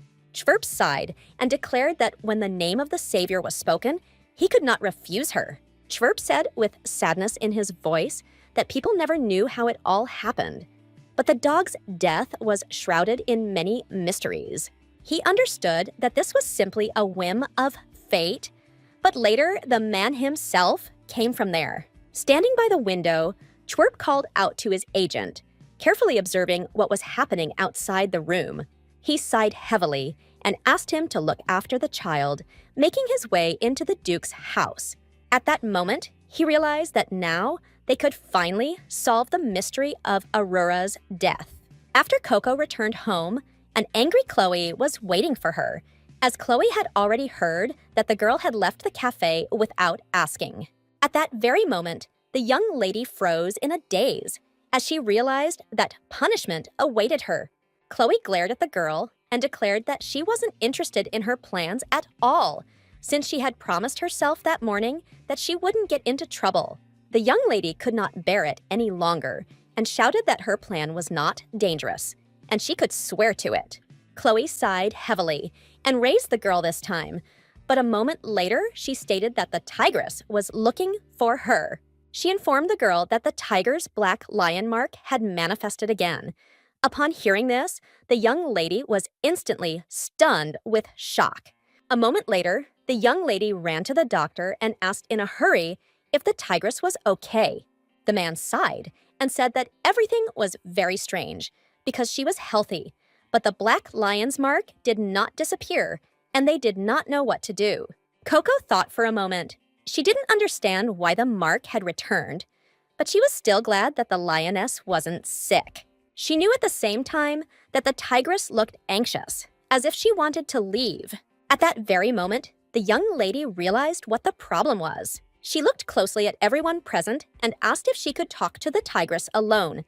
They agreed to her request. Then Coco approached the tigress and asked if she was okay. Coco asked for forgiveness because she was wrong. She understood that she needed to find a friend for the tigress earlier. The tigress looked sadly at the girl and said that everything was fine. She said that the mark on her body had flared up again, and there were traces on her heart, and she wanted to go north. She wanted to find something, but she held back. But even the young lady asked the tigress what the one she was looking for looked like, because she knew that when a spirit beast met its destiny, it did not want to part with it. The tigress noted that the boy had yellow hair and sea-colored eyes, but was a very thin child. The lady considered her description for a moment. She knew that the one the tigress met was in the north, and for this reason, she ran away. She raised that the tigress wanted to go there because she had found her destiny. At that moment, a revelation came to the young lady as she understood how to save everyone. She left the room, and as she did so, the young lady asked the girl what the tigress had said. Chloe could see that the young lady was confused, so she asked if she was okay. Chloe asked the girl what happened. Coco glared at her little sister and declared that she would not take any more risks. But at that very moment, she declared that they needed to solve one global problem. Chloe looked closely at the girl as she saw that she was very serious. At that moment, she smiled, demonstrating her willingness to listen to the words of the young girl. In the morning, the young lady looked at her companion in amazement, struck by the seriousness and significance of her request. She asked in surprise if Coco really wanted to play ball, and Coco, with a happy and satisfied smile, made it clear that this was the case. Lady Chloe had no idea yet that everything that was happening was part of an operation to rescue the young Duke. Coco was sure that Tigress was looking for the young Duke, since the description matched everything. She was delighted because she understood that she was a genius, because she intended to save the Tigress and save the Duke, and also save her sister from certain death. Early one beautiful morning, she received the gift of Saint Philip from the beautiful postman dove. She also learned from the Duke that today was the last day of the young Duke's treatment. For this reason, she persuaded her sister to come to such a place. She understood that all she had to do was give the ring to the Duke and tell him about the Tigress. She understood that she would soon do everything. But at the same time, this did not stop her from having fun with her sister. After a moment, she mentally scolded herself because she knew she should be focusing on how to get to the Duke, not getting caught up in the game. After some time, Teresia appeared on their way. The young lady looked at her attentively with a slight smile, trying to understand what made her end up here. Coco quickly greeted the lady. Teresia asked her sister if she had come to such a place to play ball. In turn, Chloe stood still and did not answer her sister. Teresia, with a fierce grin, asked her sister if it was really interesting how she treated the young Duke. She asked with a smile whether sister had taken the child for such a reason, since she understood that it was dangerous. Then Coco smiled and said that they had breakfast with the Duke, and he later gave her a gift. For this reason, he allowed them to play. Teresia was shocked by what she heard. She not only couldn't believe that he had breakfast with the girl every morning and even gave her a gift, but also allowed her to play in such a place. Chloe looked at her stepsister with a slight smirk, as if to hint that she had always treated herself as someone the whole world was watching. Teresia's face changed, and it was clear from her expression that she did not understand the reason for such harshness. She thought that perhaps she had understood everything incorrectly. There was a sense of excitement in her behavior, while those around her seemed to be irritated by her reaction. The maids began to whisper among themselves, and at the same time, they supported their mistress and said that Chloe was very rude, and approached her sister and said that even if she had lost her abilities, she should not have worried so much. She said that when she healed the young Duke, he would heal her too, so she had to behave kinder, while the lady understood that everything would soon end. She clearly understood that a generous reward of 1 billion coins, marriage to the Grand Duke, and universal admiration awaited her. This prospect shone before her like a promise of a flawless future. Chloe sighed heavily, realizing that talking to her sister was simply impossible. At the same moment, the lady coldly remarked that she should hurry. She knew perfectly well that the young duke was already waiting for her in his apartments. Coco approached the lady and gently asked her not to pay attention to her sister's words. At the same time, Chloe noted that this did not bother her at all, and Coco, with a slight smile, admitted that she was glad about it. After some time, the young lady, with a satisfied smile, informed the boy that his treatment was almost complete and he would soon feel better. Caligo, in turn, was puzzled because he understood that she was lying to him, and in fact, he did not feel any relief. Teresia continued to treat the young man, and Madame supported her in this with all her might. With a fierce grin, she looked at the Duke and announced that she would now carry out the final procedure, after which he would fully recover, putting all her strength into this. She understood that she had to give it her all, because soon she would be rewarded with praise for her efforts. A moment after the treatment, the young lady staggered from loss of strength, and the maid hurried to her, alarmed at her condition. The maid, with a worried expression, told her mistress that she had overdone it. Teresia assured the maid that this was not the case, and that such things were a natural process. At that moment, she turned her gaze to the young duke, wanting to assess his condition. But seeing blood pouring from his mouth, she was horrified. She stood numb, not understanding what was happening. And at the same moment, she was tormented by doubts as to whether her strength had really been powerless. She rushed towards the Duke, determined to try again, but he rose and coldly demanded that she disappear. He came closer to her and said angrily that she herself had said earlier that he would recover, but she had completely failed, and now he was on the verge. She was in shock and understood that this could not have happened, and she simply could not have been mistaken. Teresia rushed to the Duke, confident that she could cure him, and was ready to do anything for this. After all, her goal was the status, wealth, and glory of a saint. He looked menacingly at everyone and ordered them to leave the room immediately, warning that otherwise they would die. At that very moment, everyone rushed to the exit. She raised the thought that everyone would think that he had gone crazy for her treatment, and then all her plans would go to waste.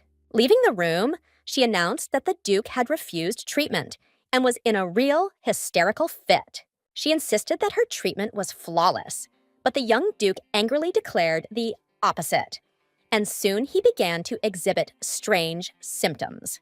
At that moment, everyone rushed towards the young Duke, hearing his piercing cry from the room.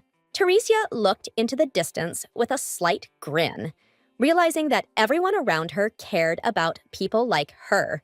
The Duke felt a deep emptiness and knew that since everyone looked upon him as an insignificant nobleman, it would be better for them if he simply passed away. But a moment later, he froze as he heard the voice of a young lady screaming and calling for him.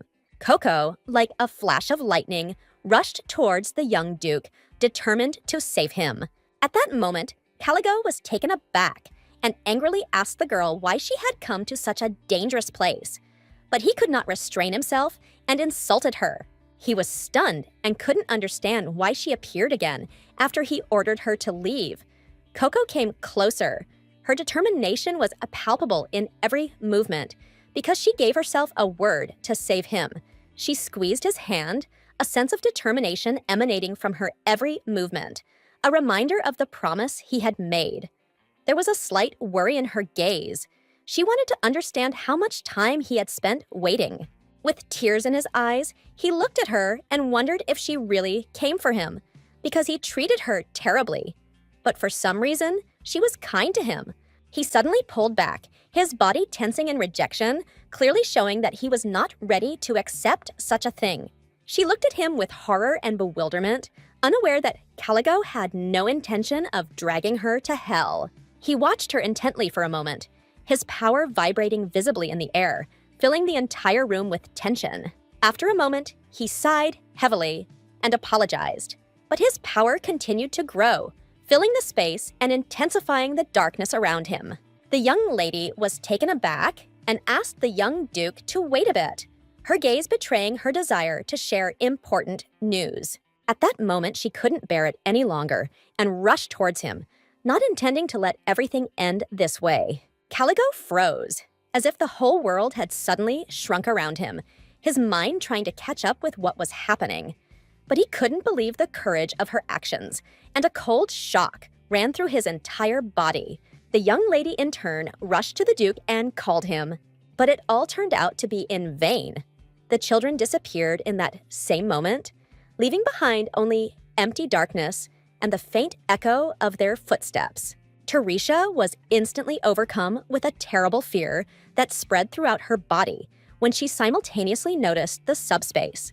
If the rage did not stop in time, a similar space would form in which the rebellious force would break out completely, and it would be impossible to escape from it until death occurred. Teresia was filled with fear, knowing that this should not have happened, but she did not know how to fix the situation. Chloe looked at her sister with fury and bewilderment and asked if she had really done all this, and she wanted to know where Coco was. Teresia looked at her sister. In this situation, she instinctively looked for Coco instead of the Duke. She realized that she could get away with it by shifting all the blame onto her sister. With tears in her eyes, she looked at her sister, realizing that she was accusing her without knowing the whole truth. While she said that it was because of the girl that the Duke went crazy. Teresia said that he was already on the edge, and the appearance of the girl and her tears provoked him completely. She looked at her sister intently, realizing that they were both now facing death. But she didn't know what to do. Chloe stood frozen in a daze, unable to come to terms with the thought of losing Coco. Meanwhile, the young Duke felt a sharp pain and at the same time wondered if he was destined to die alone. But after a few moments, he came to his senses, remembering that the girl had jumped with him. He felt anxious for her and, looking around, noticed her nearby. He quickly came closer to her, calling her. He stated that she should wake up. He was overcome with fear because she had jumped into space with him, and he could not understand why she had decided to do such a thing. With a pain in his chest, he realized that he had deliberately locked himself in this place, ready to die alone while striving to provide her with a way to escape. Coco looked at the young man intently, her gaze shining with determination, and she promised herself not to leave him alone. At that very moment, she put the ring on his finger, determination emanating from her every movement, promising to save him. He was dumbfounded by the unexpectedness of her action. She smiled at him, her eyes full of playful determination, and he felt he had to promise her something. She thought with a contented smile that after his return, he would have to promise to be happy. At that moment, the young man noticed a bright glow nearby. Caligo was genuinely stunned, feeling his rage gradually subside. He was perplexed as he tried to understand how she was able to heal him. Coco presented him with a ring with ancient magic. Its power calmed his rage. Coco hesitated, but made it clear that she had been delayed because she was getting it. Caligo was stunned and amazed at the same time. It was impossible to believe that a child could obtain such a valuable thing on his own. The lady looked at the Duke with concern, trying to understand if they would be able to get out. Her question remained unanswered. His rage completely sealed the space, and he did not have the strength to save himself. Caligo sighed and stated that before that happened, space would shrink.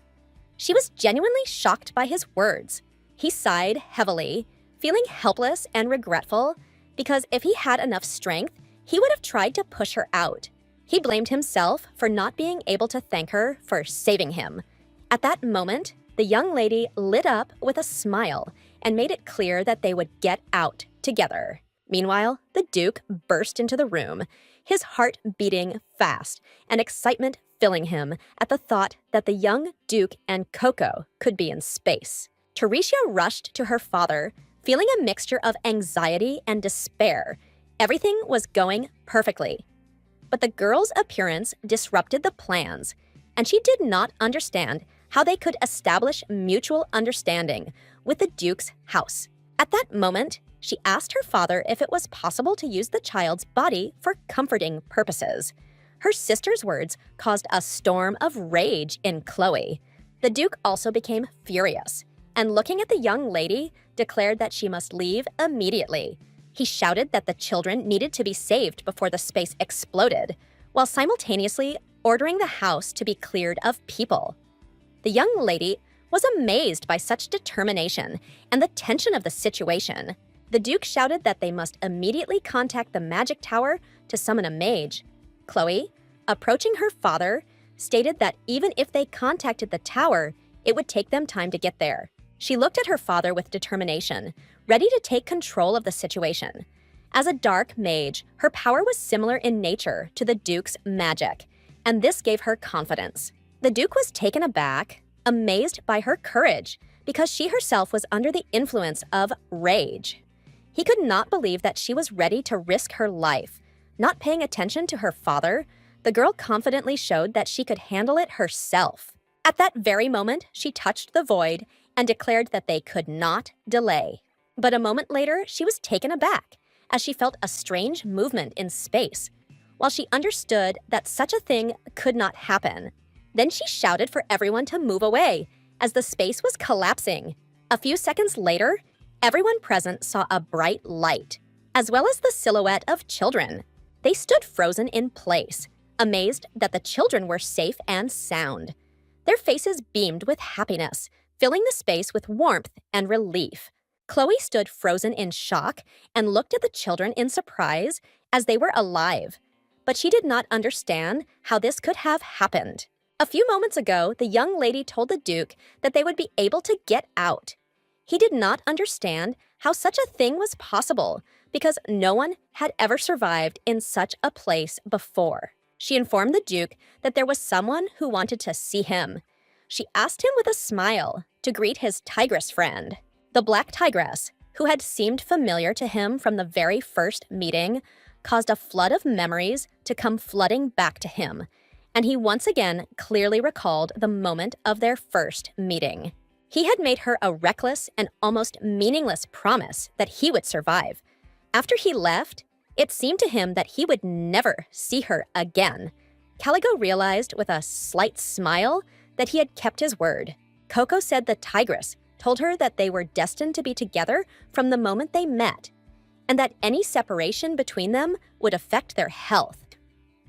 Coco explained that if they were together, everything would work out. He realized that their presence together would make him stronger and his mana would return to normal. Caligo, with a joyful smile, thanked those Grease for finding him.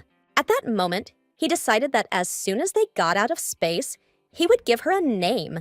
He pressed himself tenderly against her, reminding her that he was her first master. Coco looked at them with a joyful smile as she was impressed by their reunion.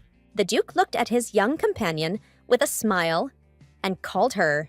He extended his hand to her and announced that it was time for them to leave.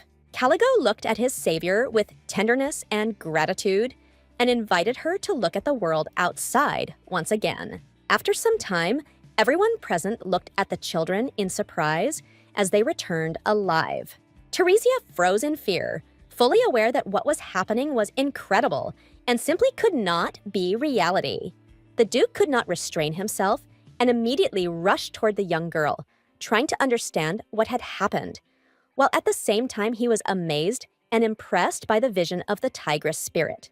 Coco smiled and stated that she had joined forces with the tigress and saved the young Duke, so they were now safe. She also reported that the young Duke and the tigress were captured, and everyone present froze in shock. At that very moment, the young lady accused Teresia of causing the Duke's anger, since all this time she had been treating him incorrectly. Teresia was puzzled by such accusations, but she declared that she was a candidate for sainthood and that her treatment was ideal. Before she could finish speaking, Caligo pointed out that Coco's words were true, and the lady had been unable to heal him from the very beginning. When he hinted at this, she simply ignored him. He said that she continued to treat him forcibly and everyone present was shocked, as they did not expect that the lady would lie about something like that. Then she rushed to her father and said that she had done everything possible, but the Duke's illness was very serious. The Duke sighed, noting that she was again getting confused in his words. She looked at her father with horror and bewilderment, and he reminded her that it was worth remembering what she had said earlier. He stated that first, she accused the young Duke and then the little girl, but he simply had no words for any of her excuses. He repeated everything she had said earlier and asked where the truth was in her words. The man sighed heavily and stated that he didn't want it to come to this, but he simply had no other choice. He knew very well how she devoted herself wholeheartedly to her family, but even so, it was clear that she had brought the young Duke to such a state, so he decided to imprison her. The Duke noted that until a decision was made, she should think about her actions and cool her head. At that very moment, the young lady fell to the ground with a crash, shocked by what she had heard. She did not understand how he could do this to her, and at the same time, she declared that she could not bring the Duke to such a state. Teresia was filled with rage that he did not believe her. She could not understand whether he had really left her for some orphan and treated her this way only because she was only an adopted daughter. The Duke was furious after hearing everything. He shouted that he would spare her only because she was his daughter. But if another nobleman had been in her place, he would have immediately said goodbye to life. He shouted that she could lose her tongue because of her words. She was confused, as she did not expect such a thing. As he left, he ordered his subordinates to take her to prison. Coco was jubilant and enjoyed her victory, feeling that it was a well-deserved punishment for her previous bullying of Chloe and Caligo. Caligo looked at the girl intently and declared that there was no need for them to stay in a place like this any longer. She was surprised and asked where they needed to go, because she wanted to be near her sister. She had spent the whole day saving the Duke and was incredibly tired. She knew that if she didn't get some strength from her sister, she was about to pass out. The Duke looked at them in bewilderment, as he did not understand what was going on at all. A moment later, he sighed heavily and said that they would see each other later, calling Tigress, and they walked slowly. Coco was so happy that she could finally be alone with her sister. Coco knew she had done a truly wonderful thing, and that her sister would now praise her. She froze in place, shocked by Chloe's fury, who looked at her with a look as if she wanted to show that no one would praise her for such a thing. Chloe asked the girl with anger if she really wanted recognition. Coco was dumbfounded and said that this was not the case at all. Coco knew that her sister might not have realized it, but everything she did was for her. She hoped that after this they would become closer, but she noticed that her sister was full of anger. She stood frozen for a moment, her heart constricted, but she unknowingly let out tears. Chloe moved closer to the young girl, noticing the cut on her cheek, and admitted to herself that she was very worried about her. Coco asked her sister in surprise if she was angry with her. Chloe, with a small smile, stated that this was not the case, but she still looked closely at the little girl and asked her not to do such dangerous things. Coco said, with a smile, that she hadn't done anything dangerous, and she wasn't worried because her little sister was always by her side. At that moment, the young lady picked up the girl in her arms, feeling the need to immediately begin treating her.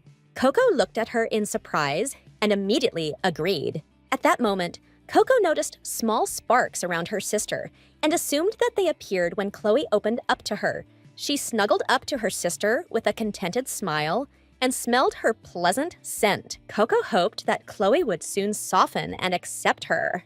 Caligo was amazed that they had met again and found themselves connected to each other. Coco had previously encouraged him to not lose confidence even if it was awkward at first. To his surprise, he realized that she was right, because they could become good friends. Caligo looked at the tigress with admiration, because he could hear her and understand her, just as they were imprinted. He smiled, finally about to fulfill his promise, and admitted that he wanted to give her a name. Then carefully asked if she liked the name Amias, because in the ancient language it meant friend. Then the tigress repeated the name with a smile and said that she liked it very much. Then they hugged each other tightly, as if trying to make up for all the lost years, and he quietly suggested to her not to part again. And then, with warmth and almost trepidation in his voice, he added that from now on he was counting on her. A moment later, the lady burst into their room and asked the young gentleman why he was in such a place. She shouted that the doctor whom the Duke had sent was already waiting for him, so he needed to hurry.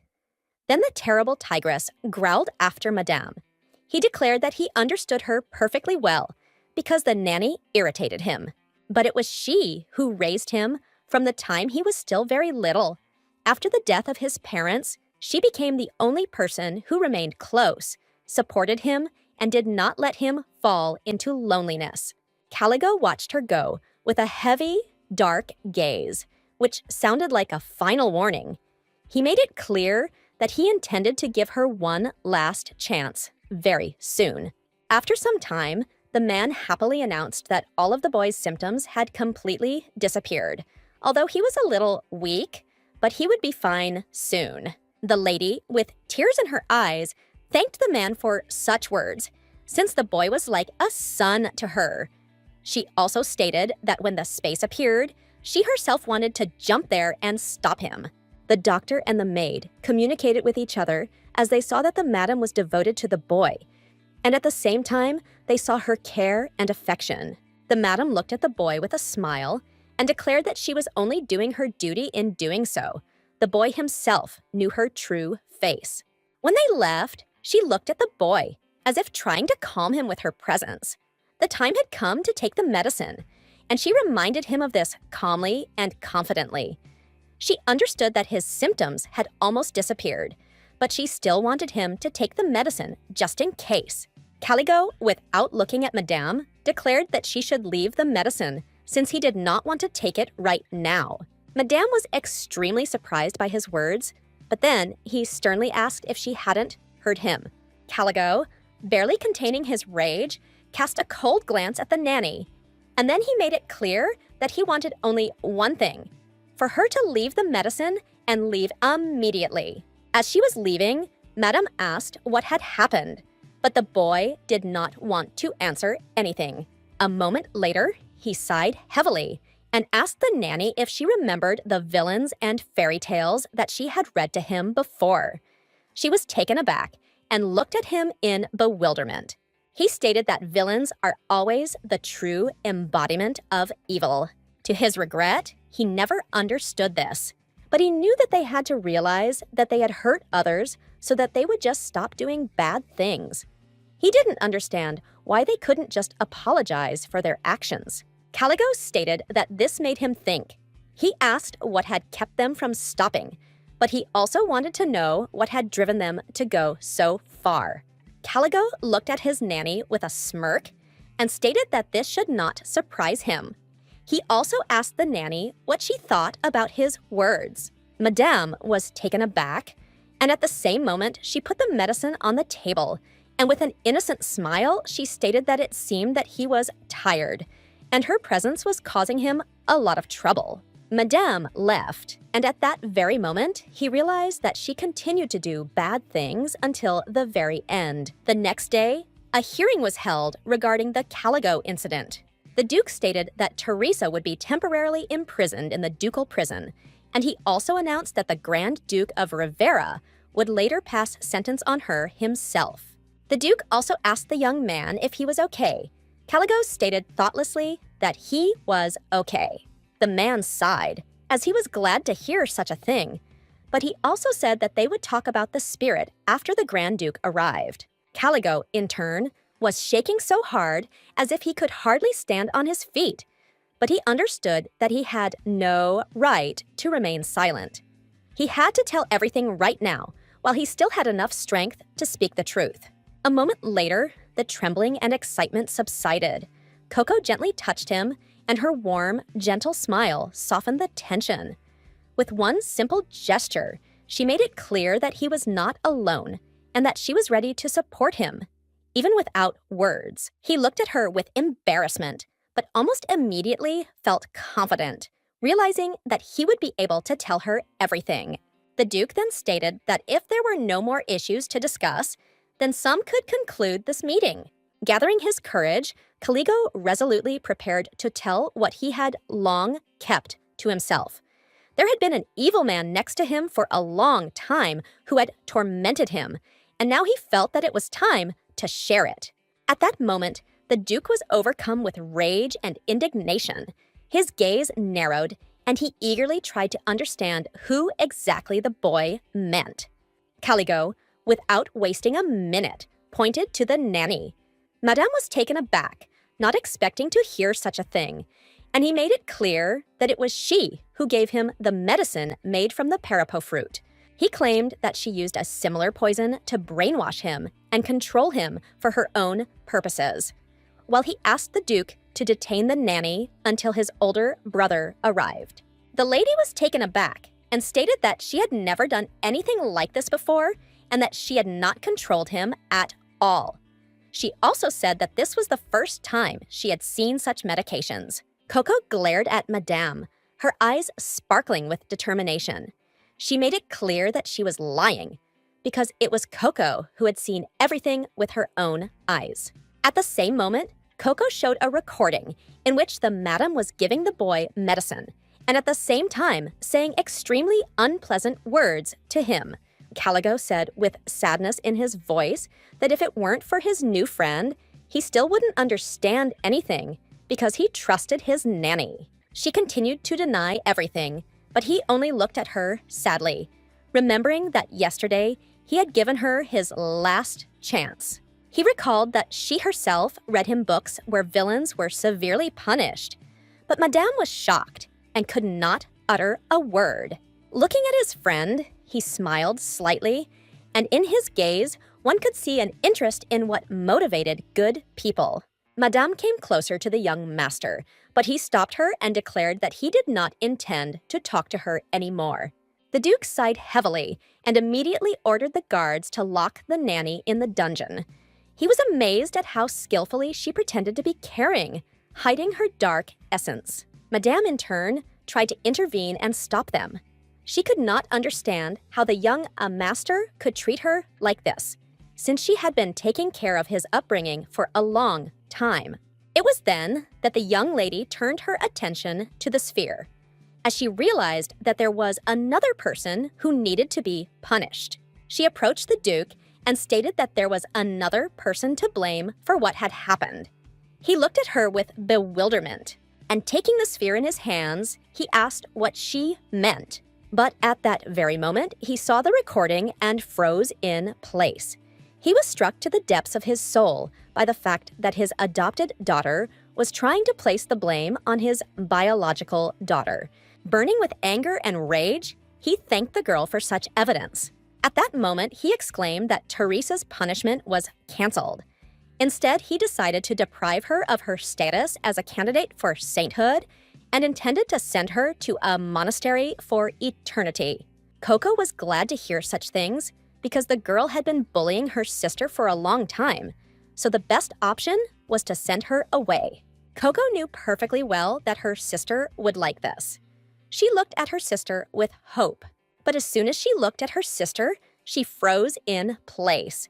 Her sister was not beaming with joy at all, and that moment sent a chill through her heart. At that moment, the Duke approached his daughter and apologized with deep sadness. Chloe looked at her father in surprise, not expecting to hear such words. He sighed heavily and admitted that he had never really listened to her. She looked away, admitting that she herself had been silent for a long time. At that moment, a revelation dawned on Coco. She realized that it was not Teresa's actions that had hurt her sister, but the Duke's indifference.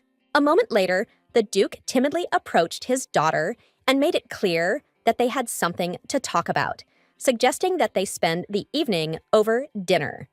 Meanwhile, Coco quickly left, not wanting to interfere with their conversation. Caligo grabbed the girl's hand because he saw that she was running away. He also stated that she should not think that he held her hand out of sympathy. He said that they were both escorts, so he couldn't let her go for a walk alone, as it was very dangerous. She agreed with him with a smile.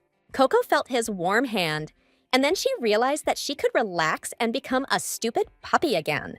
She looked closely at her sister, whose gentle smile seemed full of warmth, and realized that everything was okay now. In her joy, she pressed herself against the young duke, catching him by surprise, while he became confused and blushed in embarrassment. The next day, the young lady was running happily around the house, but soon suddenly stopped. She looked at the gift guru in surprise and asked the maid where so many things came from. The maid, with a warm smile, said that they were all her gifts. Coco was extremely surprised, as she did not expect such a thing. The maid said with a smile that everyone knew that the Duke favored her, so everyone wanted to be friends with her. Caligo approached his friend and declared that this was only the beginning. After all, his brother finally answered, and he wrote that he would like to meet her. At that very moment, he informed her that their house was famous for its magical artifacts, so she could choose whatever she liked. Coco looked at him in surprise, while the maid congratulated her because she knew that the Duke's family's artifacts were the best in the world. Coco looked at them with bewilderment and asked if she really needed the artifacts. They were taken aback, as they didn't expect to hear anything like that from her. At that moment, she approached the gifts and chose a beautiful ball. Smiling, she asked if he would like to play with the ball instead of all the other artifacts. The young man was extremely stunned by her choice, because someone else would probably have preferred the artifacts. Nevertheless, he agreed with her. After some time, the young lady was playing ball animatedly with her new friend. She asked with a smile if he had ever played with anyone before. Since he was very good at throwing the ball, he said with a smile that he was the first to play ball, and that he could even use his magic to play. Coco looked at him with surprise and delight because she knew that he had completely recovered and could now make friends. At that very moment, she began listing all her friends and said with enthusiasm that she would introduce him to each of them. Caligo walked closer to his friend and timidly stated that he wanted to be friends with her. When she heard his words, she immediately beamed with happiness and with a smile declared that she would be friends with him. He sheepishly asked if this was true. Coco said that it was, and they could pinky cement their friendship. He looked at the lady with a tender smile, as she was his first friend. Coco happily told him that he should not despair, as he would soon have many friends. But a moment later, she fell silent as she heard someone approach her. Caligo instantly beamed with happiness and greeted his older brother. The Duke asked his brother with a smile how long he had been waiting for him, and he apologized for the delay. Caligo joyfully rushed to his brother and declared that he was ready to wait for him. Caligo said with a smile that the most important thing was that he had fully recovered. The Duke looked at his brother with a gentle smile, as he was glad to hear such things, and he noticed that his brother had grown a little. He smiled and patted his brother on the head, saying that he would catch up with him soon. Coco looked at them with a satisfied smile as she saw that they treated each other warmly. Caligo smiled and stated that he would definitely become strong, and he mentioned his girlfriend but stopped mid-sentence. Looking at his brother, he said that now he was healthy and everything would work out for him. The Duke said with a smile that when they returned to the estate, he would give him a good sword. The boy was delighted when he heard such things. Caligo looked at his brother with a satisfied smile and thanked him for this. Then the Duke approached the young lady and looked straight into her eyes with a smile. Without wasting a minute, he picked up the young girl in his arms and asked his brother in surprise if this was really their savior. He stated that he had received the reports, but she looked younger than he expected. Caligo looked menacingly at his brother and stated that he should let his friend go. The Duke looked at his brother in bewilderment, as he had not expected such a thing. Caligo stated that he wanted to support her in his arms. They were quarreling sweetly among themselves, as each wanted to hold her in his arms, while the young lady did not pay any attention to them at all, as she was uneasy. A moment later, the Duke announced to his brother that he had something to discuss with the girl alone. Caligo, in turn, was very angry and embarrassed by this. After some time, the Duke was talking nicely with the girl, and he wanted to know if she had really saved his brother. Coco stated that this was so, but he noted that she had done something else. He smiled and asked what she wanted in return. Coco was surprised and said that she had already received a lot of gifts and that she didn't need anything else. He sighed and stated that he had already promised that he would give her anything for saving her, so he could not break his own promise. At that moment, the young lady became thoughtful, for she knew that she had to keep her promise, but at the same time, she wanted nothing but her sister for days. Then the Duke opened the small parchment before her and declared that she could choose whatever she wanted. At that very moment, she began a close examination of all the valuables. Without hesitation, she pointed to a small rock. The Duke was taken aback, realizing that he had made a mistake. He stated that she could see the stone in eternity. It was their family heirloom, created by the first head of the family, who was a jeweler, and he asked for forgiveness. But he could not give up these treasures. She sighed and said that she understood everything, but she didn't know what to do because she didn't need anything else. Then, the young lady said with a smile that she had an idea. She looked at him intently and said that he could give her his entire fortune as a reward. And with that money, she would buy the Eternity Stone from him. The young Duke froze in shock, as he had not expected such a thing. She smiled and asked if this was possible, as she was very cunning. At that moment, the Duke could not restrain himself and burst into wild laughter. She looked at him in surprise, not understanding the reason for his amusement. Smiling, he stated that he simply really liked her proposal, but he still agreed and said that he would give her the Eternity Stone. A moment later, Coco approached the Duke and quietly whispered to him the information about the Stone of Eternity. He was shocked by what he heard, but then the young lady declared that her words were true. After some time, the man told his masters that the young Duke was left alone with the young lady. The Duke sighed heavily and declared that everything was fine, since he himself had asked for a private audience when he came to them. Russ stated that he was simply infuriated that the Duke accepted his sister when she was covered in dust. He wanted her to change her clothes first. Chloe sighed and stated that this was already overprotective on his part. She knew he had come suddenly and taken the little girl, but it was still a planned meeting.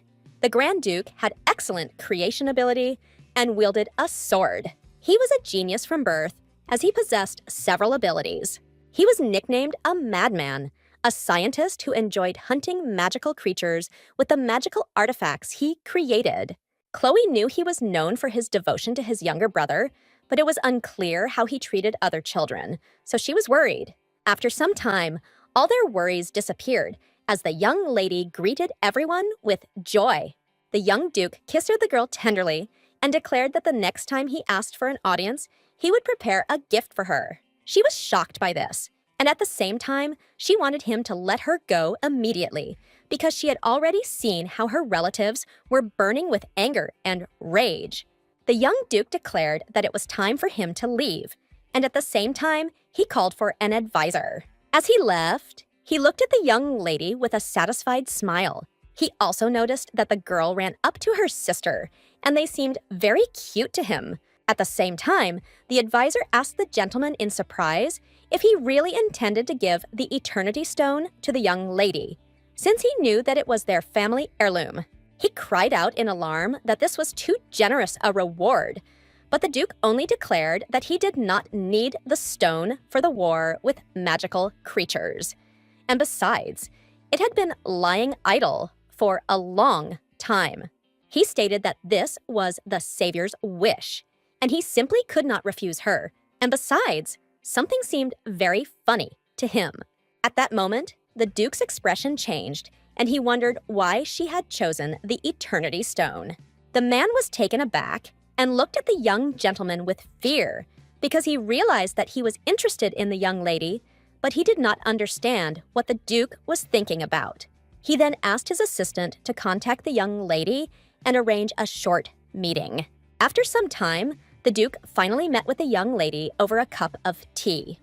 At that moment, every look and every movement were filled with attention and cautious closeness.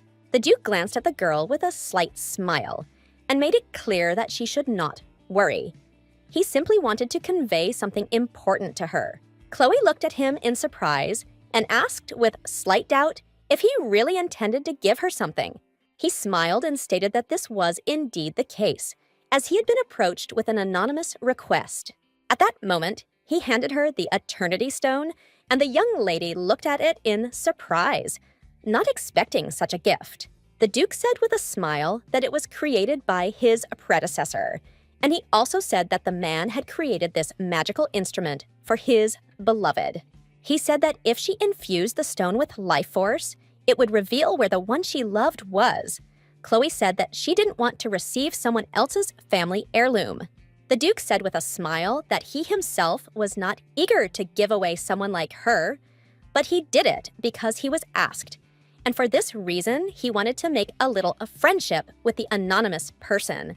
He looked closely at the lady and with a hint of hope asked if she could help him with this. Meanwhile, the young lady ran joyfully around the room, humming a melody and arranging flowers in a vase. Chloe approached the girl and asked if it was really her. She persuaded the Duke. Coco was taken aback because she did not expect to see her sister so early. Chloe said that she knew full well that it was Coco who told the Duke to give the stone to her. Coco froze in shock as she realized that she had been exposed. Chloe asked the girl why she did something like that, since she didn't need the stone. Coco stated that she would need him, and she simply had to breathe life into him by thinking of someone she loved very much. She looked at her little sister hopefully and asked her to try it. Coco knew that if Chloe breathed life force into it by thinking about her, then she would definitely notice her presence. Unfortunately, she couldn't reveal her true identity, but she knew that her little sister was very smart. So a small hint would be enough for her to find out the truth. She hoped that the young lady would immediately figure out what was going on. Then Chloe's face changed, and she stated with pity that the one she loved most was no longer alive. Coco was shocked because she was standing right in front of her sister, but sister didn't understand it. Chloe said that she couldn't put life force into the stone yet because life force was the energy that was deeper in a person than mana. She said that she was not in a condition to properly manage mana now, so there was no question of life energy production. Coco knew her little sister was calm, but something was still troubling her. Chloe stated that the girl could try herself if she had the one she loved, and then, to the young lady's joy, she declared that she would try. At that very moment, Chloe handed her the stone, and in that simple gesture, one could feel the full importance of the moment. It seemed as if the very silence of the room held its breath. Coco knew perfectly well that the person she loved was, of course, her sister. So as soon as she touched the stone, it began to glow brightly. Chloe froze in shock for a moment. Coco looked at the lady with a smile and stated that her favorite person was always by her side. Coco took her sister's hand with radiant joy. In her every movement and look, one could read boundless love. Love stronger than anything in the world, which she felt only for her.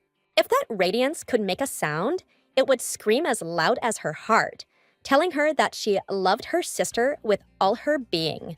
Chloe stood there for a moment, stunned, not understanding what she had done that made Coco act as if she was the center of her world. Coco told the lady that she wanted her uncontrollable power to become more stable so that she could use it and find the one she loved very much with the help of the stone. Chloe smiled and agreed with her, and also said that when her powers became more stable, she would try. Looking at the lady, she realized that the girl was the same as her dog, sweet and cheerful. Then she looked at her with bewilderment and said that she should have taken something more valuable. Coco, at that very moment, said that the Duke would give everything that was written on the list. Meanwhile, the Duchess looked menacingly at her companion because she knew that the Duke had sent her daughter to a convent.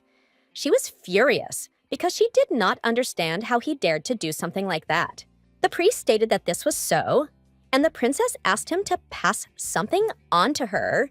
Teresia told her mother that at the monastery she was given food with stones in it and was stuffed into a narrow room that was infested with maggots.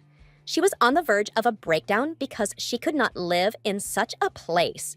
Madame was furious because the Duke had supported the hand of a simple orphan who had appeared out of nowhere. And in doing so, he had betrayed her daughter. She knew she had to return to the Duke's house to resolve the matter. Then she thanked the priest for his work. He smiled and thanked her for this. She told the man that she was very worried about the fact that the adopted daughter had attracted the attention of the Grand Duke. He stated that she did not need to worry. He said that in the past, he personally gave her the Holy Grail to hold, after which she developed a stigmata. But she did not show any superpowers, and her eyes were completely empty. The Duchess knew that the girl was soon due to visit the temple for a re-examination. He smiled and stated that she should not worry, as the Holy Grail was accurate, and the mark that disappeared could not appear again, and her abilities would not appear out of thin air. He said that the Duke could not have adopted her, even if she had been a real, blessed child. Madame was glad to hear this. At the same time, she stated that it was time for them to go to the Duke's house, since she wanted to quickly restore order there. A few days later, the priest came to an audience with the Duke. The Duke thanked the man for the journey he had made. The man said with a smile that he should be grateful to them, since the Duchess had taken care of him. The Duke stated that he had summoned a priest for Togo to confirm the relic for the ceremony. The man said, with a smile, that he had brought everything, and they could examine her at their leisure. At that very moment, he presented them with a silver cup from which the god himself had drunk. It was said that whoever was under the blessing and touched this cup, even for a moment, would receive a sacred sign. Coco looked with delight and surprise at the Holy Grail, which in the future would help her return the sacred sign. She asked the Duke if they could reverse the adoption if she had a sign. He said the official ceremony would have to be done again, but if they had proof, it could be done faster. At that very moment, she screamed and declared that she wanted to touch the Grail. For a while, she stared at the divine Grail, not daring to touch it, but she knew that she would soon be able to become a full-fledged member of the family. But when she touched the Grail, nothing happened, and a dead silence fell over the room, as if all the air had frozen in anticipation of a miracle that never happened. Coco was confused because she didn't understand why nothing happened. The Duke sighed heavily and asked the girl not to worry so much. The Duke announced that they would continue the ceremony tomorrow as planned, and the priest watched them with a satisfied grin, as everything had happened as he had planned.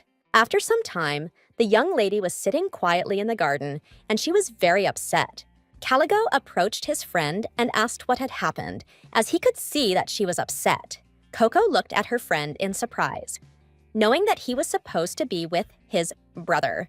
Caligo explained that his brother was away on business, and he himself received permission to play with her a little. He looked closely at his friend and asked what was the matter. A moment later, he learned that when she touched the Grail, she did not receive the sign, so she could be denied adoption. She was sad because she realized that everything was very strange, because she had already received so many blessings. Coco was upset as she had just started to grow closer to her sister, so she didn't want to accept the breakup. He asked if her ability was different from the generally known one, and Coco asked in surprise how he knew about it. He asked if she could win the favor of animals. She herself did not know the answer to his question, but since childhood, she could talk to them. Caligo, looking at his friend, stated that abilities and blessings had a common origin. He said that the more a person received blessings from God, the stronger his abilities became. so she just had to try to show her abilities.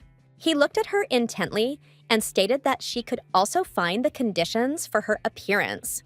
She had never thought about her power before, but Coco knew that she could talk to animals.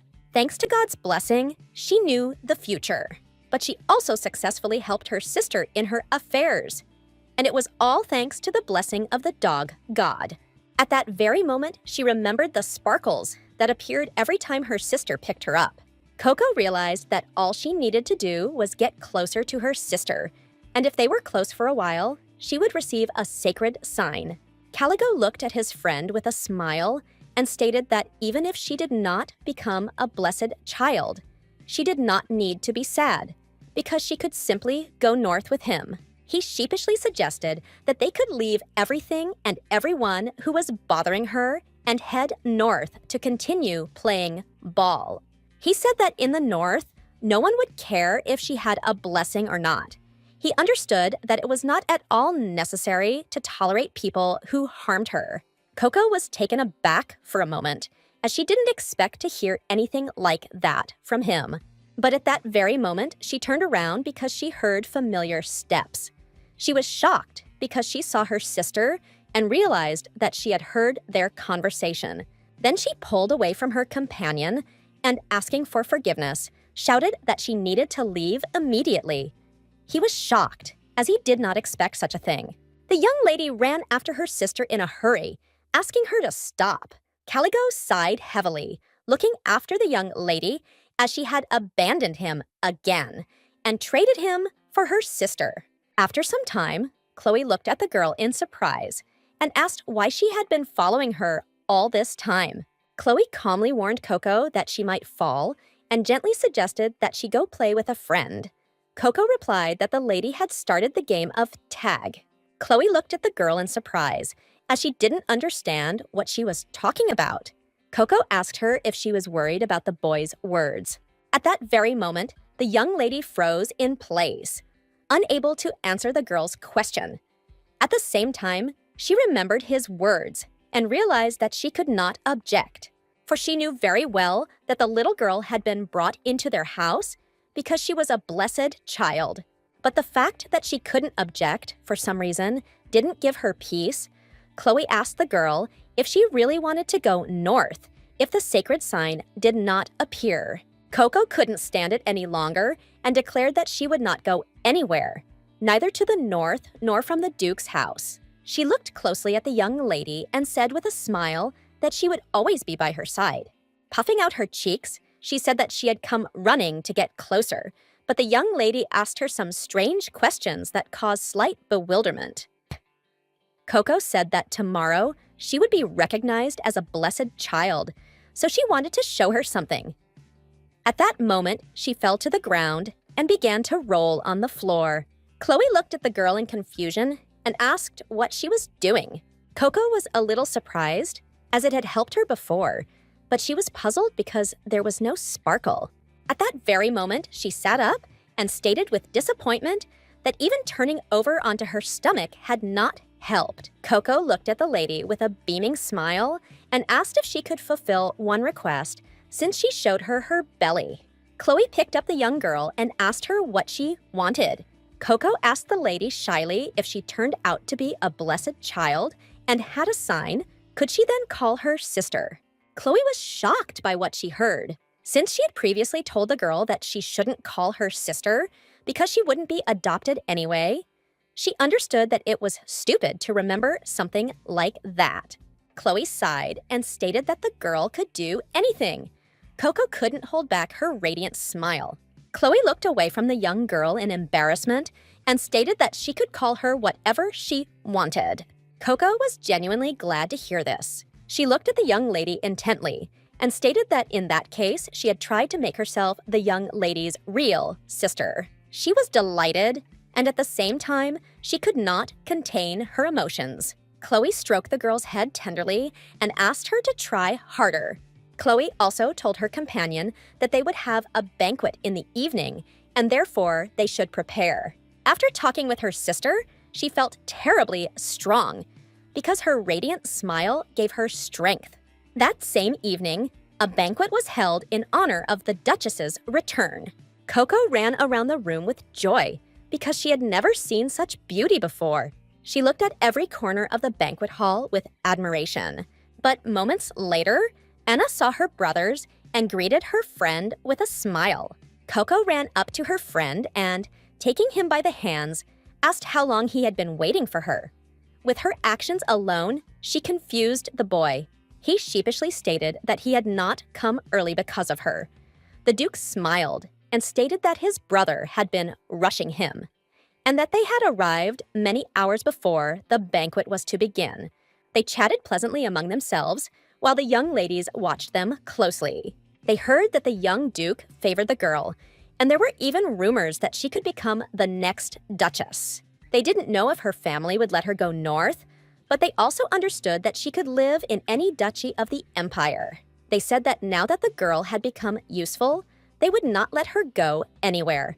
Chloe was furious, as she did not understand how they could say such things in front of a child. The Duke looked at the young lady and called her with a smile. She was taken aback as she did not expect him to speak to her. At the same time, he gave her a radiant smile and asked if they didn't look good together. She looked at him in bewilderment and said that she had not thought about it. But he irritated her because he deliberately asked about such a thing. A moment later, the Duchess looked at everyone present with a joyful smile and thanked them for attending the banquet. She was pleased to return home after a long stay in the temple. Then she introduced the priests of the temple to everyone present and also introduced the priest who would conduct the ceremony for the Blessed Child. The Duchess also mentioned other priests who were able to enhance the abilities of those struck. She looked at everyone present with a smile and said that if any of them needed help from the priests, they could turn to her. The Duchess said, looking at the Duke, that this could be a great opportunity for those who had the gift. But the Duke only gave her a dreadful look. She looked at everyone with a smile and, raising her glass, wished them a wonderful time. Coco, in turn, turned her gaze to the Grail as she knew what lay ahead. At that moment, she turned her gaze to her friend and asked what had happened, as she saw that he was agitated about something. At the same time, the young man kept an eye on the extremely suspicious priest. Caligo shared his opinion and stated that the priest looked very nervous and kept looking around as if he was hiding something. Caligo took a few steps and stated that he had to follow the priest, and Coco asked in surprise if he would just follow him. He didn't answer her and simply followed the priest. Chloe, in turn, looked closely at the girl as she realized that she was up to something again. She wanted to follow the girl, but then the young Duke approached her and with a radiant smile invited her to dance.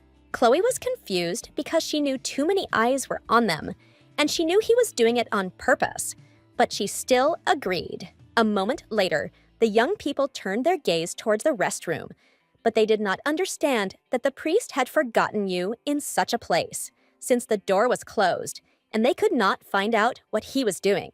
Caligo looked at his companion with a satisfied smile and stated that she did not need to worry about such a sight. His shadow could see everything for them. A few minutes later, he said he had seen a priest. He was so shocked that he noticed that the priest created a door in the empty wall and entered it. He understood that the priest could create space with his ability, but he also had his own ability, and he assumed that Mock could follow the priest further.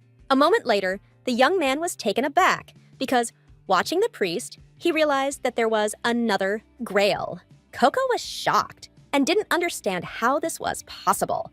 He said that he also had no idea what was going on, but he knew that the Cup of God was only one Grail, but in fact a unique shrine that appeared to be a temple. Coco was taken aback and immediately declared that one of the bowls was fake.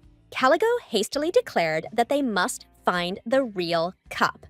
Coco was puzzled, as he knew that only a priest could open the door to space. The young man admitted that he had an idea, although he himself treated it with some dissatisfaction. The long-awaited ceremony took place the next day. The Duchess looked closely at the priest and asked if everything was all right with the cup. At which point the priest said with a smile that they didn't need to worry about anything. He personally made sure that the real grail was in place. No one but him could enter his space, so the plan was going as planned. He gave the grail to the young lady with a fierce grin. As expected, there was no reaction, and then the priest said with a smile that it seemed the gods had not bestowed any blessing on her. She could not bear it, and at that very moment threw the grail onto the ground. Everyone present was shocked, because they did not expect such a thing from her. Without wasting a moment, she glared at everyone present and declared that the cup was fake. After her words, the priest became furious, because she had desecrated the shrine at a sacred ceremony and also stated that the grail was fake. He was furious and shouted that she should back up her words if she could do such a thing, while Chloe defended the girl and stated that she would provide evidence. The Duchess looked menacingly at the lady and asked how she had behaved in the presence of her elders. She stated that the girl should return and apologize. She made no attempt to hide it and declared that the ceremony had been rigged from the very beginning. The priest became enraged and exclaimed that this was not so, but she confidently assured that they had evidence, as well as witnesses to what happened. The priest froze in place, amazed and not believing his ears. Then Caligo came forward and declared that the priest had hidden the real holy chalice. The boy hastily declared that the priest could create space, and the real cup was inside the space he created, and also shouted that she was a witness. The priest was dumbfounded. He did not understand how they could make such accusations without evidence. He did not understand how they managed to see him doing something like that, since there was no one around. The Duke said that the man must open the space, and if there was no cup inside, then he would be innocent. The priest was dumbfounded, as he understood that inevitable death awaited him. Coco smiled and stated that if he didn't want to do that, they could have done it another way. At that moment, she called her faithful friends, and they used their power together. The priest was taken aback and asked what they were doing. He did not understand how they dared to attack the priest. He was scared and didn't know what to do, because with their power they were opening up his space where the cup was hidden. With the help of the dark force, they easily opened up the space. Everyone was shocked because they saw the real cup, and then they realized that the priest was deceiving them by presenting a fake for everyone to see. Chloe stated that they had now clearly seen who exactly had desecrated the relic, and so she was waiting for a verdict. Chloe was surprised that the young man asked her for an audience at such a late hour. He was embarrassed but shouted that it was urgent. She was puzzled as he asked her to teach him how to control his abilities, as he wanted to find the cup that the priest had replaced. Meanwhile, the young lady sat quietly at a distance and listened to their conversation, while Chloe declared that such a thing was impossible. She said that her powers were still unstable and on the verge of going out of control. Also, the shadow and darkness were similar, but they still had a difference. She sighed and stated that she would not be able to help him. He was puzzled as he understood that these abilities were of the same type. He stated that the priest was against the girl, and he had no idea why they did not want her to become a blessed child, and if she did not pass the test, then she would be cast out and disowned. Chloe stated that it might be for the best, as she didn't want the girl to become a blessed child. Coco froze in shock at the mass. Chloe knew perfectly well that the girl wanted to stay with them, because she made that clear to her. Chloe understood that if the girl accepted this status, she would be drawn into dirty political games, and everyone would try to use her. Chloe said it would be better if she were disowned and went to the Grand Duke's estate in the north. In turn, she did not want to let the girl go and was very worried about her, but she still wanted the girl to find a place where she would be loved with all her heart. At that moment, the young lady could not bear it any longer and screamed. Caligo was taken aback and shouted at his friend that she should sit quietly. Coco shouted that she wanted to stay with her sister, and therefore she had no intention of going anywhere. She shouted that from now on she would call her big sister. Chloe froze in place. shocked by what she heard because she did not expect such words. Coco was confused. She even showed her sister her tummy, and she still did not trust her. Caligo stated that he wanted his friend to live as she wished, and at the same time, he wished her happiness. He looked at the lady intently and stated that she could not decide for the girl because it was her life. Chloe sighed heavily and stated that she understood everything and that she could spare them a little time. At that moment, the young people beamed with happiness. Chloe looked at the boy and said that she would teach him how to control the shadow. And first, she asked him to close his eyes. She told him that the essence of shadow was stealth, and she wanted to guide him so that he would feel the flow of mana, the layer of pure structure that surrounded him. A moment later, she stated that he should imagine the space and the person in it. She wanted him to find the door. Coco nervously asked her friend if he was okay, but he only asked her to wait. A moment later, he shouted with a joyful smile that he had succeeded, and he had successfully penetrated the space. The young lady was glad that everything was going according to her plan. The plan was simple because her comrade had to penetrate the space, and sister had to blow everything up with the help of darkness. And the real cup, after some time, would appear in their hands. The Duke shouted furiously at the priest because he had dared to deceive their family. And at the same time, he demanded that the man who had bribed him be handed over. The priest was in shock. He screamed that he was innocent, but the Duke was already on edge. The priest wanted to tell everything, but a moment later, he fell dead to the ground. Then the Duchess stated that he was cursed. For this reason, he could not tell the true identity of the customer.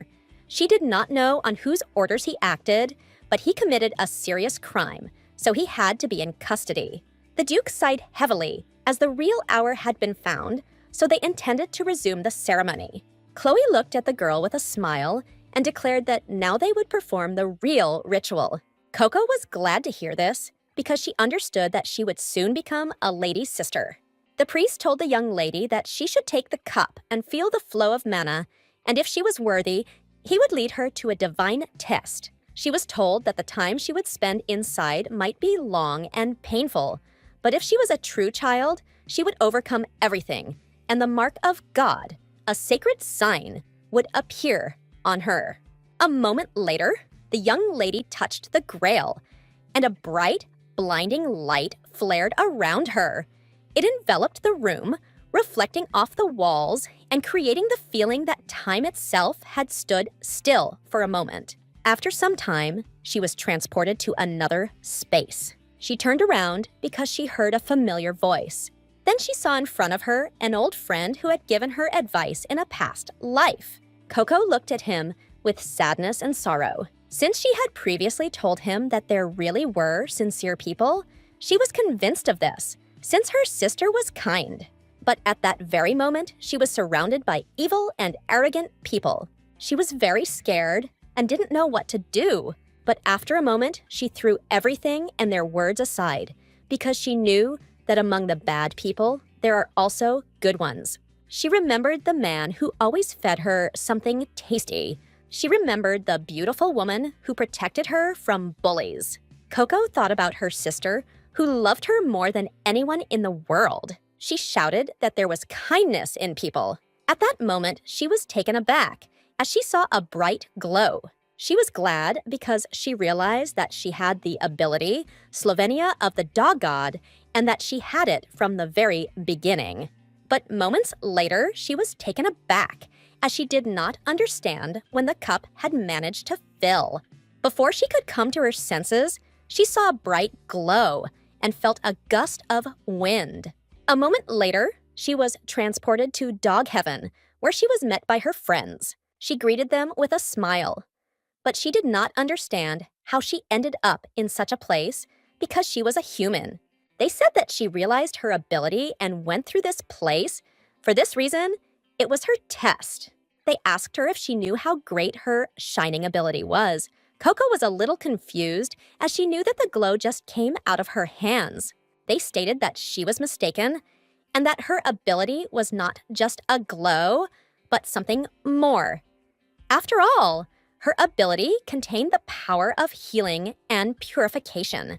They also said that she should be careful because all people would want to take possession of her power. They told her that they had come in secret from the dog god because they wanted to tell her that because of this ability, she could die. Coco was taken aback because she didn't expect this. She asked if she would really spend less than 5 years with her sister. They said with a smile that she didn't need to worry about such things, since that's what they came for. Then they asked her to look in the mirror, because there she would be able to see the future, and then she would find the answer. A moment later, she saw many shards of mirror. She saw that she had a mark, and everyone was happy. With the help of her power, she was able to cure her sister. But a moment later, she saw many frightening people. She was furious because she noticed her sister's ex-fiancé because she knew that he was mean and also cheated on her sister. She also saw the kidnappers because they intended to drag her to the imperial palace.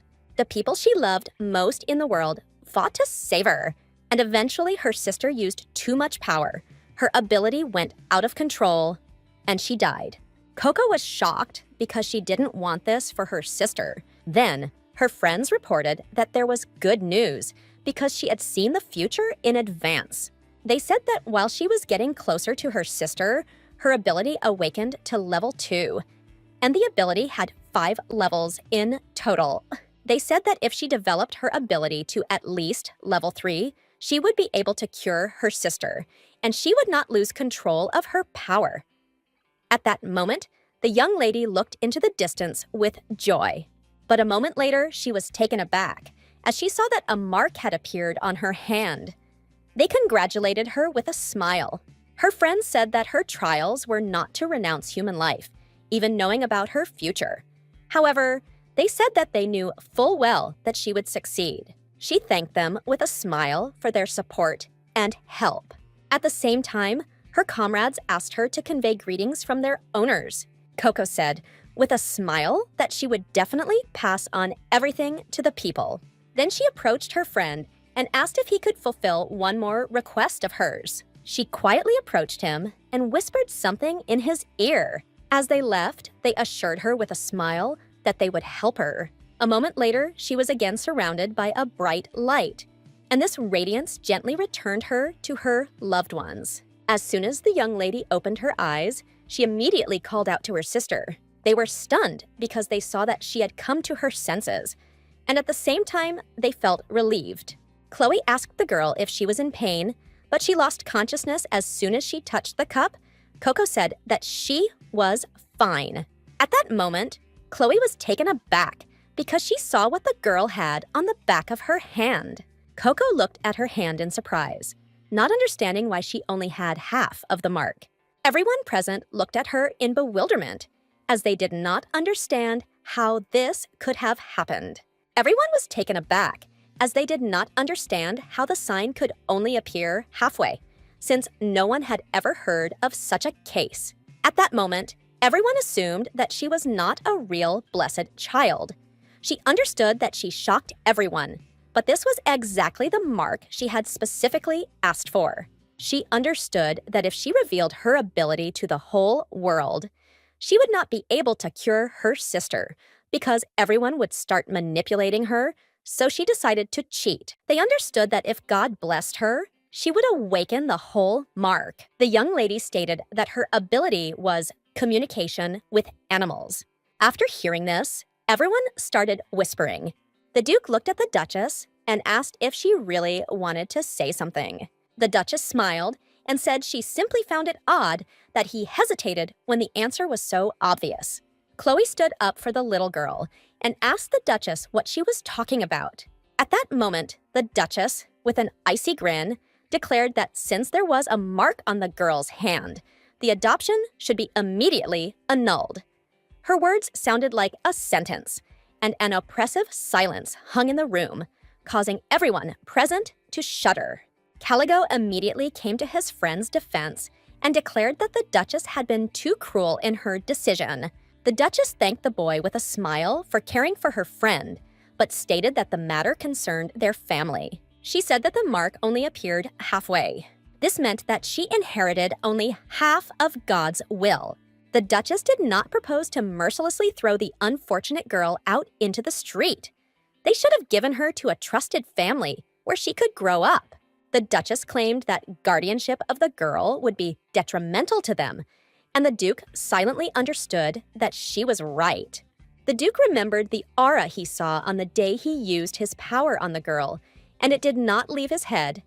And at the same time, his intuition told him that he could not annul the adoption.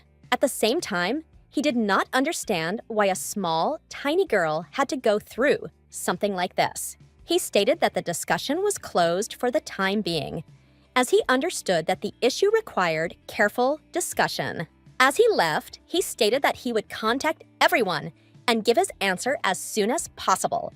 At this, Coco turned around and saw the Duchess looking at her with a smirk. After some time, the Duke calmed everyone present as they bombarded him with questions to which he had no answers. His son shouted that he would not accept the girl's refusal, and he would go to where she would live. They knew she had saved the Duke, so they could simply ignore the talk of annulling the adoption. Adoption into the direct line meant that there was another person with authority in the ducal house. The powers of the direct line were not divided or diminished by the fact that their bearers became more numerous for elders and family members. This meant that another person appeared to whom they must obey. The Duke knew that the Duchess had served their family for many years, but they could not acknowledge the girl's merits and at the same time ignore the Duchess. He sighed and stated that if there was a good reason they could move against the family, but if they did that now, they would split the family. The young master became furious because they could do nothing. At the same time, he was filled with anger and fury and did not understand what the little girl had done to them all, that they were treating her like this. Coco stared at her family as they argued. At that very moment, she declared that she was against the Duchess and did not want to be adopted by her. Chloe sighed heavily, as she knew it was not just like that. Coco looked at the lady in surprise and stated that she just wanted to be her sister. She asked if she had to be the daughter of a duchess, and they looked at her in bewilderment, not understanding what she was talking about. At that very moment, the Duke suddenly came up with something, and the young lady looked at him with surprise and slight bewilderment, not understanding what he was talking about. Tension hung in the air, as if everyone was waiting to see how his new thought would turn out. After some time, the maid informed the lady that the Duke had locked himself in his office since early morning and had not come out, and that he had also sent away all the servants. The Duchess stated that no matter how great the Duke was, he would not be able to go against everyone's will. At the same time, the maid reported the rumors that were circulating that the child was not blessed, and she noted that they had already spread widely throughout the empire. Initially, she was able to take the place of the mistress of the house, replacing the late Duchess, only thanks to a deal with the Empress, because she highly valued her intelligence, so she was able to reach the top. But now the little girl not only sent her daughter to a monastery, but also ruined all her plans. Then the Duchess told the maid that she should monitor the situation and report everything to her. A moment later, a maid approached the Duchess and, with excitement in her voice, announced that the Duke had ordered an urgent meeting to be convened the following morning. The Duchess looked at the maid with a grin and announced that she would be present. The next day, the young lady sat quietly in a corner, and she was very nervous because she knew that the Duke would soon announce important news. The Duke looked at everyone present and declared that his daughter's child, considered a blessed child, was annulled. Everyone was surprised by this, but only the Duchess looked at everyone with a joyful grin. Moments later, she was taken aback as the Duke continued his speech. The Duke looked closely at everyone present and declared that his daughter's illness was not recurring. He looked at everyone present with a satisfied smile and declared that today, Coco Ardos was his daughter. The young lady froze for a moment in embarrassment, but inside she was filled with joy. She was happy to hear such news. Brother and sister looked at them with joy. The Duchess came closer to her husband and, asking for forgiveness, asked if he had checked the family code, since the adoption of a child required the consent of the wife. The Duke stated that he planned to formalize the adoption between him and his ex-wife. So from the point of view of the family code, the consent of the spouse would not be a problem. Madame was taken aback and angrily asked if he really wanted to disgrace her. The Duke stated that this was not so, and he also said that it was improper to foist an unwanted child on his wife. He came closer to her and declared that their marriage had been forced and imposed by the Empress anyway, and now they should not shame each other. At the same moment as he left, he sternly declared that the meeting would be closed. His voice sounded unwavering, and an atmosphere of secrecy and anticipation immediately hung in the room. Then the young gentleman, in front of everyone, ran up to his now younger sister, but she recoiled from him. Chloe stared at the Duchess, knowing she was up to something. The Duchess, in turn, looked at her husband with fury, since he, as always, upset her with his actions. After some time, the Duke, with a satisfied smile, tormented his new daughter, but he said with a smile that she, like her older sister, had been very smart since childhood. The young gentleman, with a satisfied smile, praised his little sister as she was very attentive, and at the same time, she managed to bypass even the objections of the elders and the Duchess. He smiled and stated that as soon as the girl said that she did not want to become the daughter of Lady Lucretia, he immediately realized how they could get around the law. The Duke, with a satisfied smile, praised the young girl as she was very sweet, smart, and lively.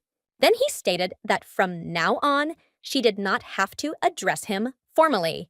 Coco looked at him in bewilderment, as she did not understand what he was talking about.